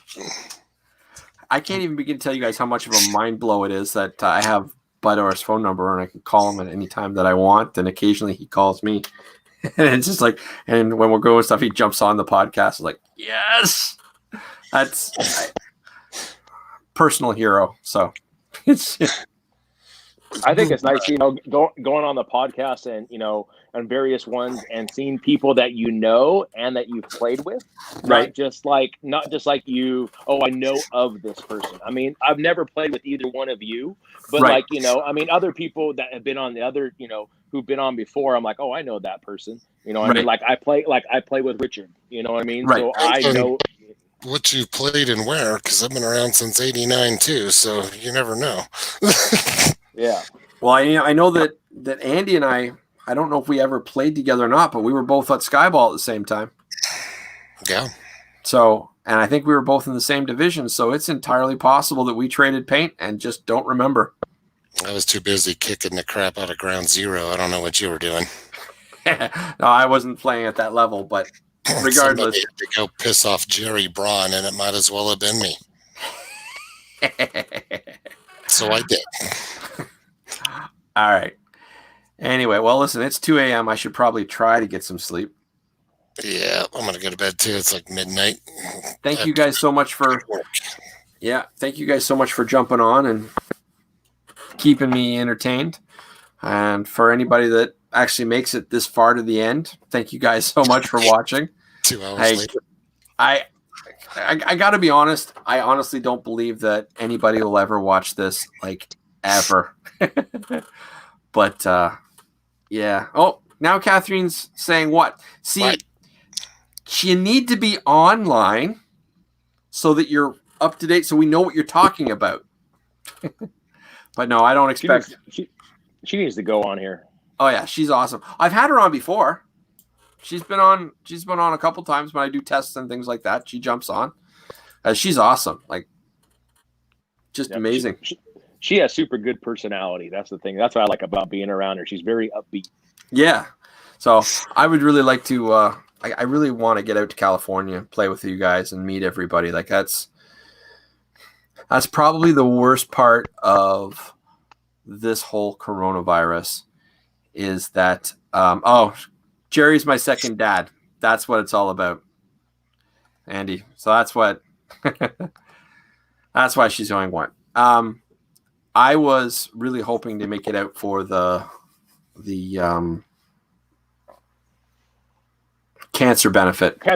Yeah. Yeah, I was going to beg, borrow, steal, whatever I could do to get out there. I was going to do my best to try.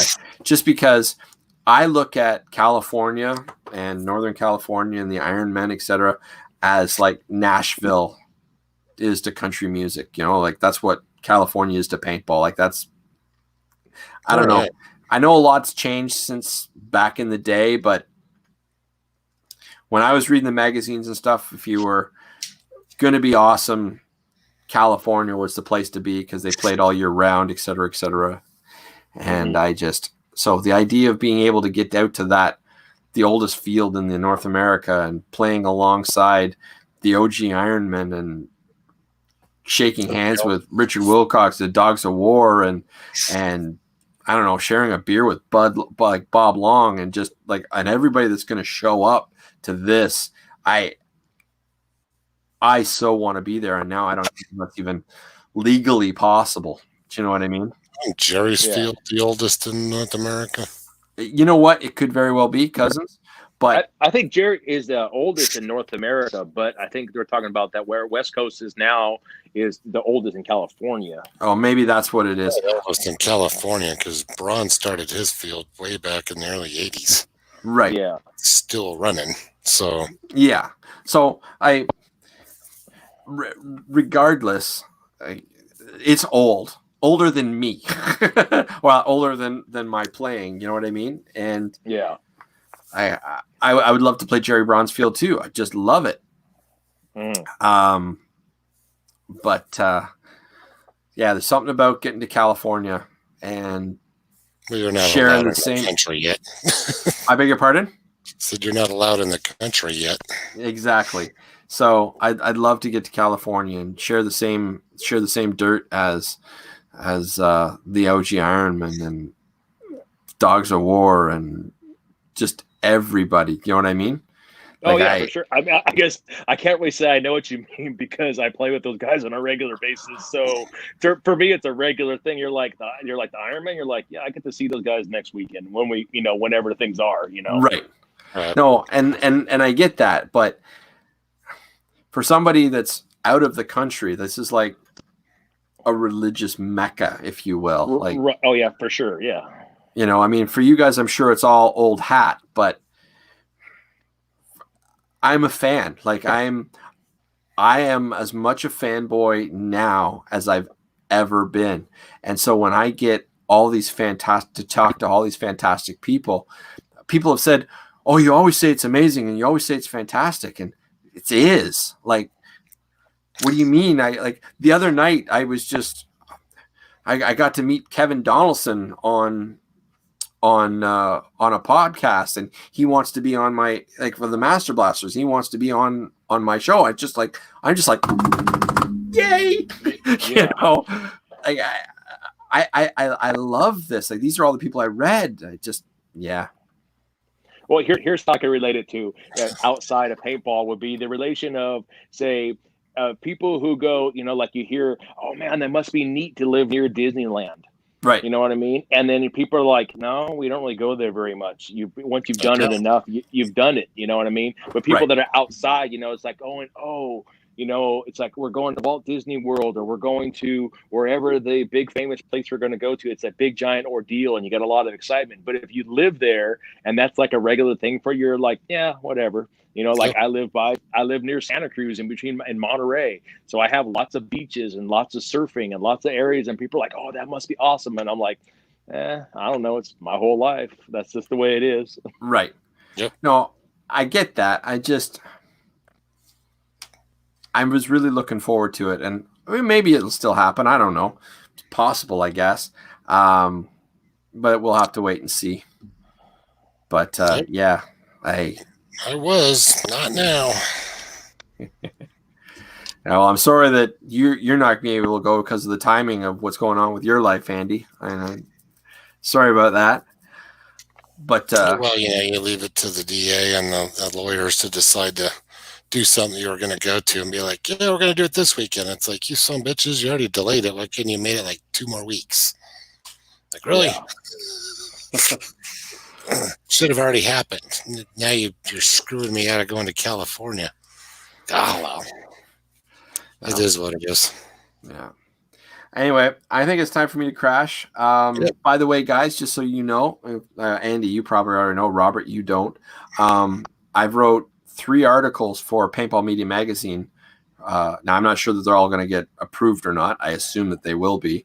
I know that the Automag article is definitely going to be in it.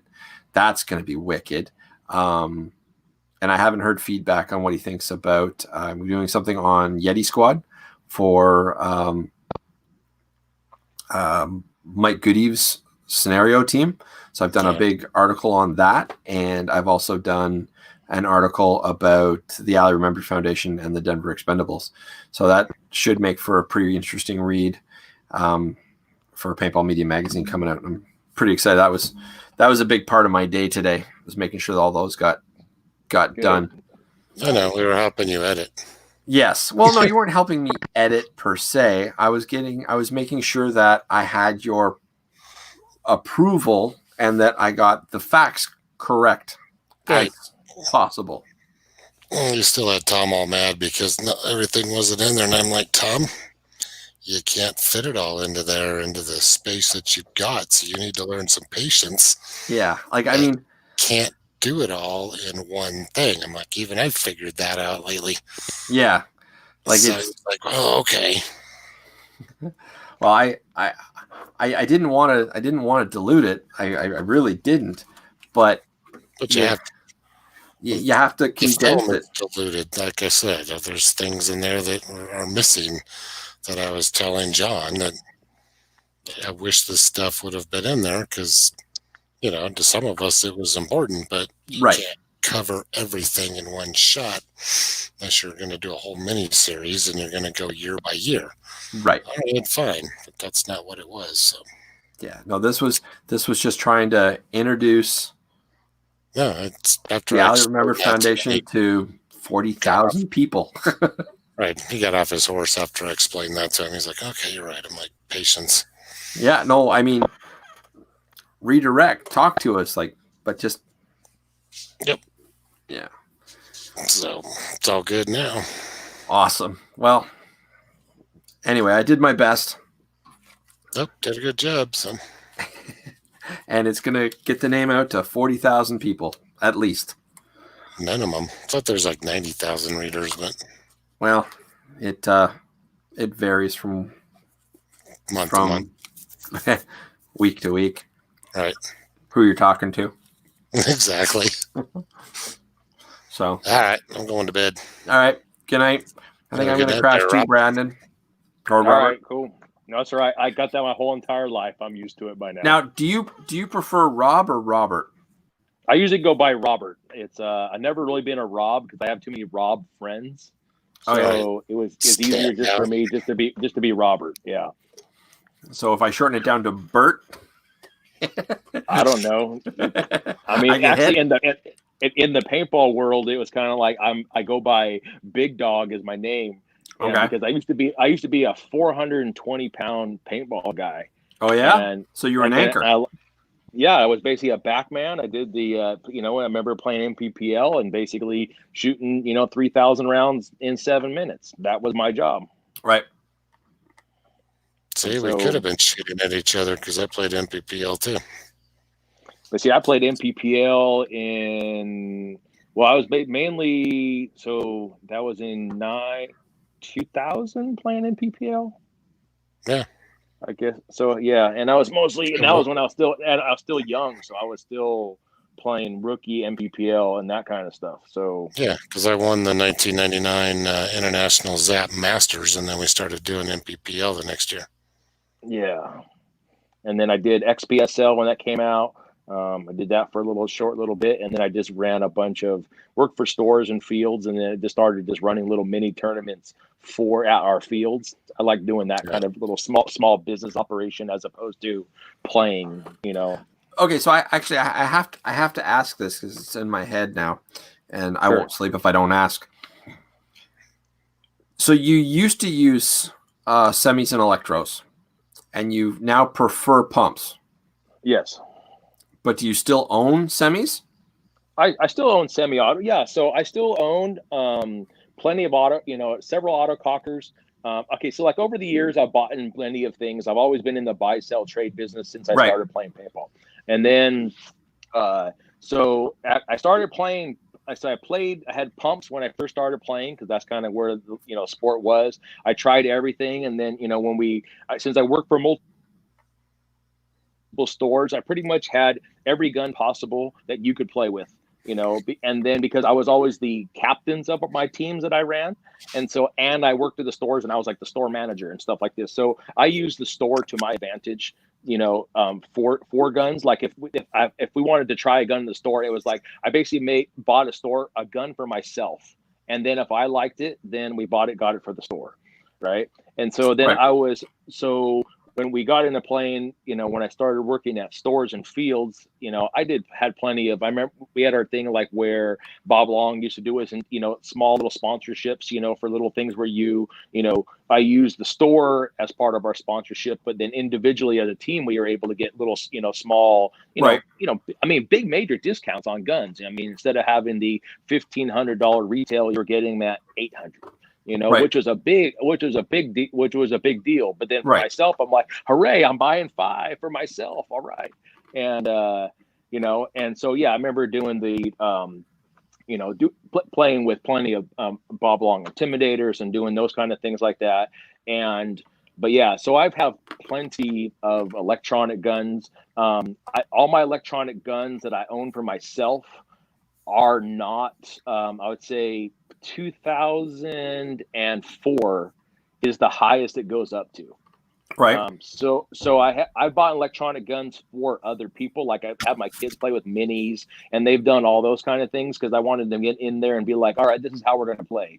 And then after a while, over the last several years, I just kind of changed from being like, all right, it's not just me playing, and now my kids are old enough to play. So that turns into being like, instead of going, oh, I'm going to go kick at the field and shoot 1 case of paint, now it turns into 5 cases of paint. Right. And that just gets to be a very expensive deal. So, and even trying to switch my kids into shooting autocockers, both my kids own Resurrections. I've shot them, built regular autocockers for them, and they still shoot a lot of paint. So the idea was, all right, I remember getting back to about 2015, was getting back to like, all right, I'm playing at my local field. I'm driving around playing different fields. I don't necessarily want to play on a team anymore because I don't have the finances or the time. Because when you got kids, things Right. are just sometimes not always able to. And so what I really then was like, all right, I want to enjoy the game again. Where did I enjoy the game? I enjoyed the game when I could just play rec ball, and I could just show up and just have a good time. But for me, if I come up with, playing with my Excalibur or my Viking and showing up and with all the latest gear, and I want to play rec ball, a lot of the rec players that are new remember me as not as, hey, that guy's cool, but that guy was an asshole. And so I was like, all right, if I limit my gear, I can change the difficulty of the game for myself. I can't change the difficulty for other people. Right. You know what I mean? And so the thing was like, all right, fine, I'll start playing and I'll go places and around my local things. And it was like, all right, how challenging can I make the game play? So it was like, all right, so I started literally just going back and playing stick feed all over again.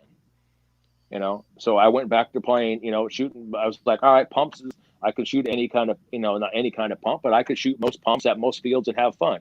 But then it was kind of like, let's dog the motorized hopper. Let's go to small hoppers. Let's just go down to carrying, small tubes and, making it be like, can I go 10, challenge myself and be like, all right, I'm going to play 10 matches on 300 rounds. And that's it. And then it became, I was at the fields and playing, and then everyone's like, hey, what are you doing? And I'm like, well, I play pump.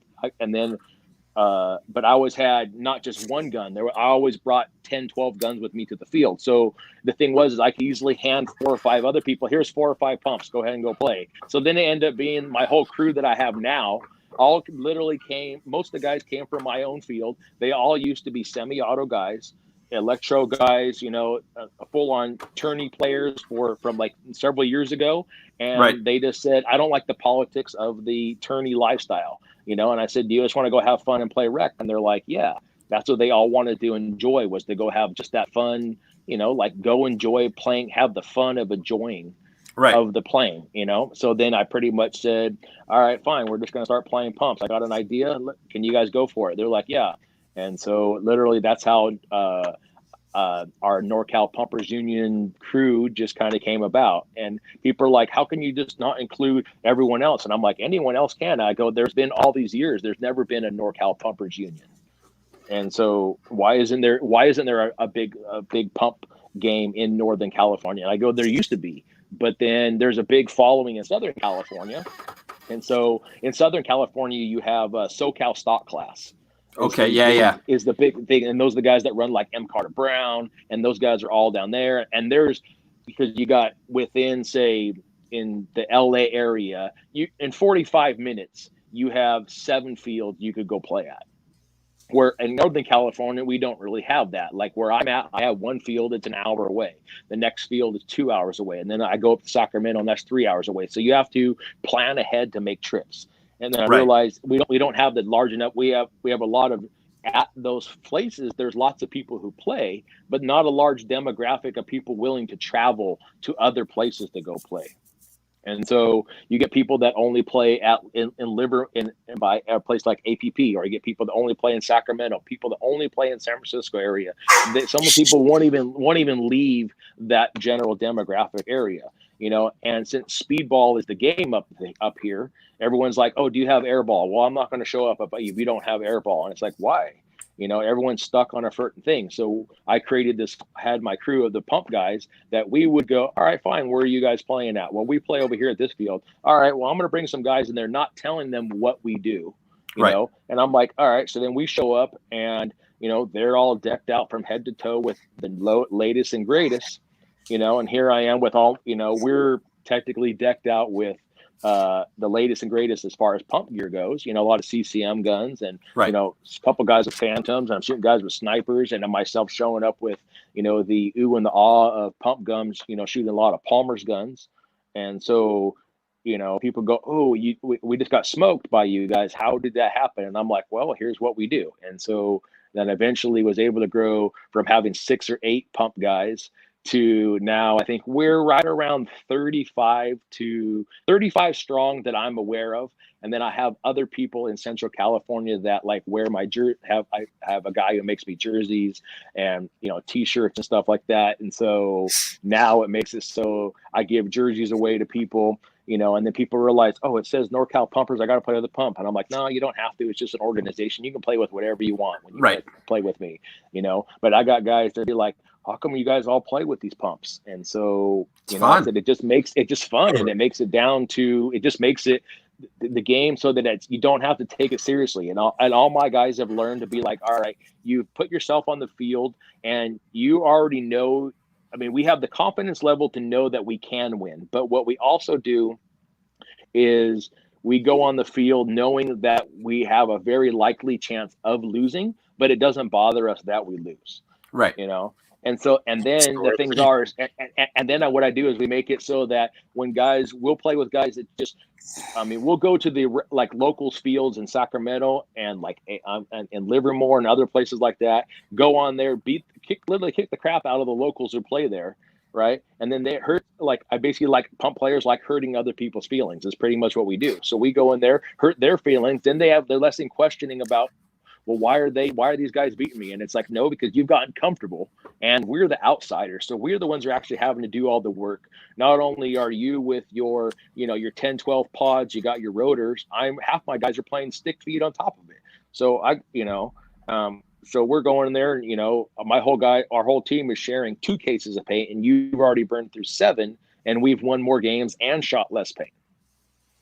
And so it's just and it's just one of those things of why I choose to do pump guns. So yes, I have lots of guns. I have autocockers. I have things that I just don't really choose. I'll play with if I have to, but I feel way more comfortable shooting pump guns.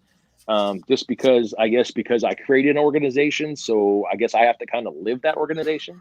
You know, I let all my other guys play with whatever they want. You know, we've had things like we've had in October, like they had a thing at West Coast Adventure Park, which was North versus South, which was a Rich Telford event that he put on. Yeah. And so it's been going on for a couple of years. And so we came in there and, you know, I at that point up for the last couple of years, people have learned who we are, you know, and I all joined in. We all hopped in on whatever side we were on. And it was nice. It was big giant scenario event, but it still had like speedball houses in the middle that you were able to play this massive amount of firepower. So you had the half an Ironman playing, and you had other people mixed in, and we got a lot of props for us playing pump almost on the 2 days worth of play, and actually have video of us holding down the 50 line for like an hour and a half, nothing but pump guns battling it off with everyone else, And it was just people are like, how'd you guys do this? Like, I don't know. We work together as a team. We know how to conserve our paint. We know our half of our pump guys is all about, we're all basically chess players. We all have to study other people and how they play, figure out their weaknesses, figure out the timing of their things. You can learn about when a guy is slowing down a paint, because if he's going, and when he gets down to the last little shake, shake, shake in his hopper, he doesn't know what to do. He becomes basically paralyzed in playing because he hasn't probably practiced enough on how do you play a 20-minute game with 30 balls floating around in your hopper, and since every gun has the ability just to blow balls, if we practice ourselves to do that same thing, it's like, all right, fine, we go on the things, and I'll make when we have play days, like pump days at my thing, I'll just be like, all right, you're basically, we're going to play hopper ball, but we use only 50 round hoppers, and that has to last you for 3 matches. Nice. That's awesome. Good night, Andy. I gotta go to bed. Yeah. Let's get out of here. Great talking to you. Thank you so much for coming out. Talk to you guys later. I got one story for you, Robert, before I shut this whole thing down. In retrospect to your story, I was dating this girl a few years ago, well, more than a few years ago, and I was talking about how my paintball guns and whatnot, and they actually played paintball around their cottage, and they had some plastic brass eagle stuff and just low end spiders and spider knockoffs, and so there was this family of people, and they played paintball. And I said, "Oh, okay. Well, I'll bring some of my stuff out." And so I pulled out the E-blade. Like, have you seen my Oracle? It's black to orange fade. You did show that at one of the other times when we were having it. Yep. Yeah, not the spotted one, but the one that's black to orange fade. Like, it's just, yes, I've seen that one. Yes. Yeah, I pull that out, and I think it was set to somewhere around 15, 16 balls a sec or something stupid like that. And I pulled it out, and it was just like. Because I had this box of old paint from a previous game that it wouldn't shoot straight no matter what I did. And so I didn't care about it. It was chrono paint, right? That's right. Something a true paintballer understands is chrono paint. Somebody that doesn't understand paint was like, "What are you doing?" And it's like chrono paint. I was like, this is my warm-up case. What are you talking about? I ripped out, and he's like, her dad's face just went completely white. Like, it was the best ever. And he's like, "You're not allowed to use that." I'm like, "Why not?" He goes, "It's not fair." I said, "I tell you what." I took the gun, put it in his hands. I took his gun, I put it in mine. And I said, and I turned back to him. I looked at him. I said, "Now let me ask you something." He goes, "What's that?" I said, "Does this make me less dangerous or more dangerous?" And I just got this great big grin on my face. And he just went pure white again. Yeah. Oh, we used to I used to that same common thing was we used at the rec field, the field where my home field was. It's moved around to different towns to grow themselves bigger. But we used to have a thing where we would play the rec ball, and even when I played rec ball, obviously you're playing tournaments, but you got to fill in that dead space in between in events, And I actually remember it being around 2002. I want to say 2003. So playing rec ball, I mean, I was like, all right, I have multiple guns, but you're just trying to, you're working on certain skill sets, while you're playing rec ball at these big fields. And, we had those same things where like some birthday party, we got mixed in with a bunch of kids, or even, I think, but their kids were like, 15, 16-year-old kids playing. Right. And, so it was the same thing. Like one of the dads was complaining, that, "Oh, we were smoking on these kids and it's not fair. And these kids are using these rental guns and mixed things for the birthday party." And I said, "You know what? Fine, here you go." So all like the 10 people we were playing with that were all mixed in. I said, "All right, find a kid, you trade them for the next couple of matches, that were on my team." I said, we're going to trade our guns that we use right? And we're going to play with your guns that you use. So some guys had rental piranhas and stuff like that, and I was like, all right, so here it is. We have there's a mix of the kids. I mean, and like literally I'm handing them traded with one kid. I got his piranha, and his exchange was a Dark Angel with basically like with a IntelliFeted Revolution hopper, and an Air or actually I think at that time I was shooting Nitro Duck, so a Nitro Duck air system bolted up on the bottom. And I hate a Nitro Duck with a passion. But some of the Nitro Ducks were good. Maybe because I was a tech, so a lot of things I was used to doing was I would get a lot of stuff and rebuild it before I ever used it.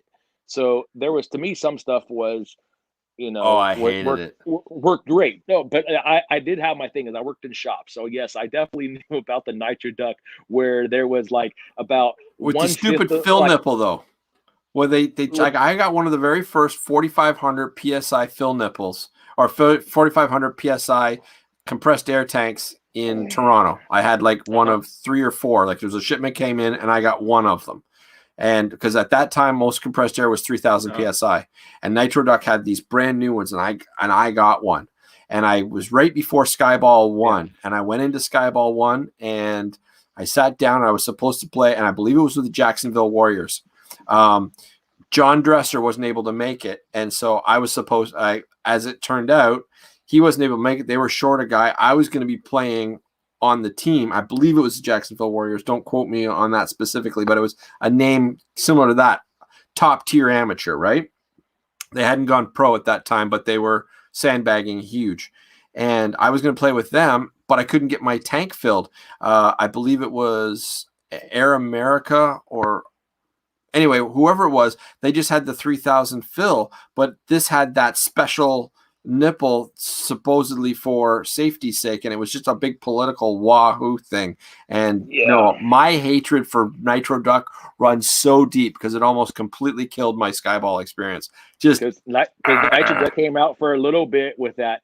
You had to remember there was the nipple that was like almost like it was a proprietary nipple, and then you had to use an alternate quick disconnect that stuck on the outside to connect it to the regular fill nipple, and guys would lose that little thing. But it never came. Mine never came with that clip. With that little clip, yeah. That was like mine, because I got one of the very first ones when they were being dicks. Yeah. It almost completely ruined, and I honestly think that's what killed Nitro Duck overall in the end, because not quality, but anyway.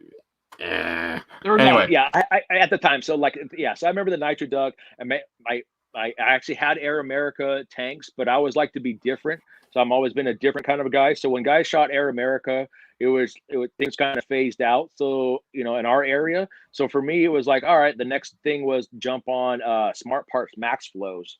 Right. And those were great, but yeah. No, now I've got my Immortal Air, and I'm not going anywhere after it.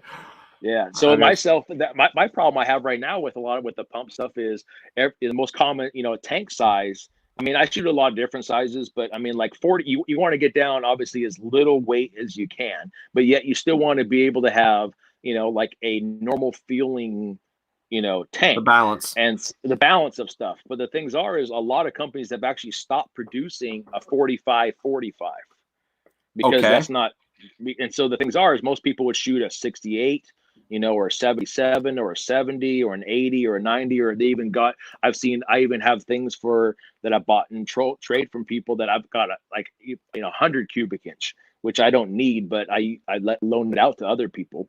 Right. And, but so the things is trying to find, I mean, they still make them, but it's like, no one in the last, say, year or 2 years have produced a 45-45 that's long like a 68. They make a 50, but it's like a little stubby peanut, the little peanut bottles that they make. Right. But for myself, who's a dude who's 6'4", 6'5", and has long ass arms, a little stubby bottle is not what I want. I want a 40 that's almost like a longer skinny.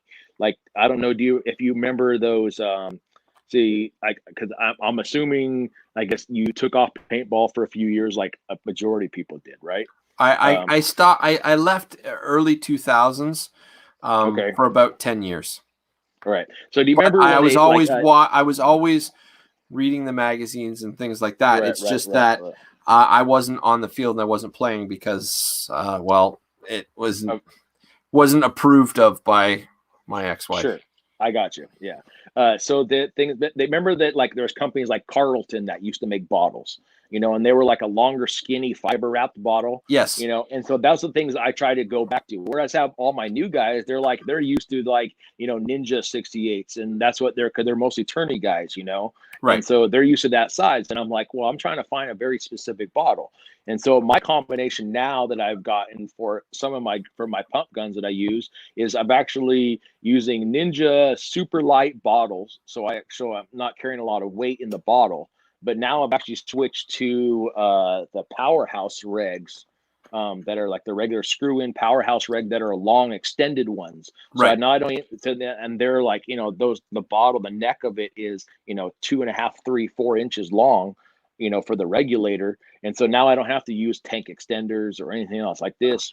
Right. And so but it's like, all right, trying to offset the weight and trying to set this, and that's the most common problem. Have you talked to the Colbys about the new tanks that they've got coming out? I haven't talked to them directly. I have people that are involved with it, and their things is they do go down to a 50 stubby, but not that, not a 45 that's I guess long like a 68. Keep your eyes open. Uh-huh. I can't confirm or deny anything specifically. I don't have solid details, and with everything going on with the coronavirus, I'm not sure what's happened. But Sure. I seem to remember, and again, don't quote me on this, but I Yeah. seem to remember that there's going to be a variety of bottles coming out, and they're releasing them in waves. So Okay. there's going to be, so I'm pretty sure that there's going to be some smaller stuff geared more towards mag-fed players. So they're going to be Yeah. a long, narrow, high pressure. I'm pretty sure that they're coming out with something like that soon, if they're not out yet. But with everything, with the coronavirus, it threw everything off. Yeah. right. So I can't confirm or deny, but I am almost positive that they're going to be coming out with a 45 PSA long, thin thing designed more for mag-fed players. I've seen there's actually a couple of company there. Well, the tanks come out of Japan. They do but they're more of like they make a 10 cubic inch that's carbon fiber wrapped 4,500 bottle. Yes. It's kind of one of those. I've seen them at the fields. We played, and it's really neat looking because it's about the shape of. What it reminds me of is one of those round bottomed 9 ounces they used to have a long time ago. Remember those? So it has literally that same shape. Obviously not the same feel, but it has that same shape, to it. And so for me, that's a little bit, not necessarily too small, but it's a little bit, trying to get guys to be like, and that bottle in itself costs $100 more than a current bottle costs now. Right. So you're spending $300. It's like telling, hey, buy this $300 bottle that is not going to it'll do excellent for you because of what it is, but not necessarily performance. Because you can put whatever reg you want on, of course, but it's kind of like, but yeah, a lot of my guys when I try to get them into it, it's like I'm converting guys that are shooting regular that are tourney guys, and I'm going to fields and that are new. And I'm bringing them in going, all right, I'm going to set you up with, here's an Empire Sniper or a KP3 or whatever pump gun that we're going to get you in to see if you like it. You can play with whatever you want. And then guys will have their big 68, bottle. And then they're like, I need something smaller because they realize they don't need the volume because they're not shooting the paint. And so I would love to get one of those long tanks, and I'd like to mount it underneath like a Lapco stock with the shell, just like the old school days, and mount that off. And then I am looking for a 45 frame for my Line SI because I got a Line SI Bushmaster. Does that have a? I'm trying to think. I haven't really worked on a Line SI in a long time. But is that just the whole trigger frame as a unit, or does that have the bolt-on 45 frames that are bolt-on that slide on that are like a slip fit? Both. Okay. You could the ones that I would love, and I can't afford it, so what I would really love is the 45 frame adapter for the Line SI Bushmaster. That would be, that's like the last of my unicorns. I have a Line SI Bushmaster, and I would be happy enough to get the 45 frame that bolts on, that takes the place of the Lone Star grip that was what everybody was using back in the day. And I would be totally happy with that as well. But I would really like to make my Bushmaster a 45 grip frame, because that's just, as far as I'm concerned, that was just pinnacle. So between that and my little Ranger here, yeah. And then, but the problem with both the Ranger and the Bushy is that I'm going to have to get it or drilled out so that I can put freak barrels in them. It's right. See, I'm I guess because I have other friends and places that do different things. So I'm a person that people go, oh, I'm going to freak bore my barrel. And I'm like, why don't you do widgets from Palmer's instead? You know, because that's just the kind of things I'm used to. And so, I mean, I have nothing against freak inserts. It just is not my favorite thing. Of course, I do use freak inserts, but I'm also the guy who goes that has, like, people go, oh, I have these freaks and I use this. And I'm like, yeah, but how many brass inserts do you have? And they're like, they made brass inserts. And I'm like, no, people made brass inserts. Yeah. You know? No, and I've seen that. And I've got, I don't know, 50, 75 different paintball barrels. But the problem with this, like, are you familiar with these Wargame Products Rangers? They're like a screw on, like the barrels are like a slip fit. But do you see how tight that is? Yes. And then 1 second, let me pull this off. This is one of the bull barrels that Wargame Products made, right? So look how thick that is. Yeah. You can't use a Palmer widget or a Palmer, whatever that's called. You can't use that on this because the bead itself isn't big enough to go through the thickness of the barrel. Gotcha. Yeah. You know, and then I mean, I know I can cheat and I can put I can either put a little bit of Scotch tape in there, or I can put nail polish in there. Yeah. Like, I'm old school, dude. But well, I was gonna say, Palmer's actually makes it's aluminum. It's a thing cut out of a CNC machine. Yes, it's like aluminum little thing. It has 3 little fingers. It actually can go in where the barrel screws into the breech, and that'll help act like a ball tent. Obviously, the new modern paint doesn't necessarily fit down your 695 barrels or whatever they are. Right. So and that's kind of cool. Maybe I'll get one of those, but I can't believe that something like that, if the paint to barrel doesn't fit, I mean, yes, it will work, but I can't believe that it's going to be that accurate. Do you know what I mean? Like, it'll just be like, oh yes, yeah, you can shoot it, but it's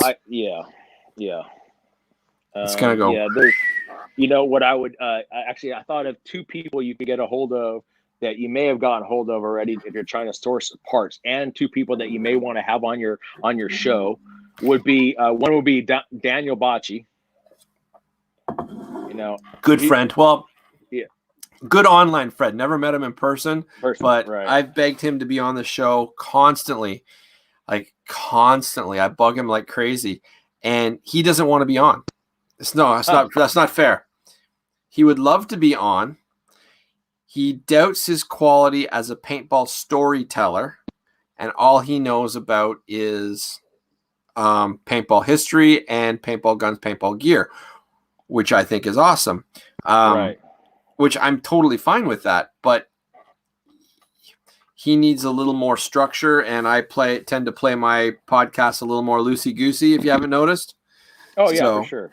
So he's concerned. So he will be on one day, whether he likes it or not. He's going to be on, because I love that guy. If you like, and another person that would be right along with Bocci would be if you get on Benji Silverstein, which is Paintball DNA, which is, he does a lot of live videos with Bocci because they live kind of near each other, sort of. Right. And so they're all part of that SoCal Stock Class group.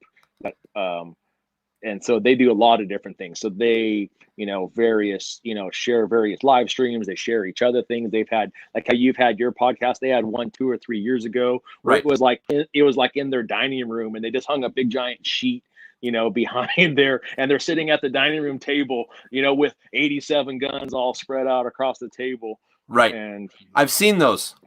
yeah, Yeah, they're still on. They're still out there. So I've they're still seen out them. there. Yeah. But yeah.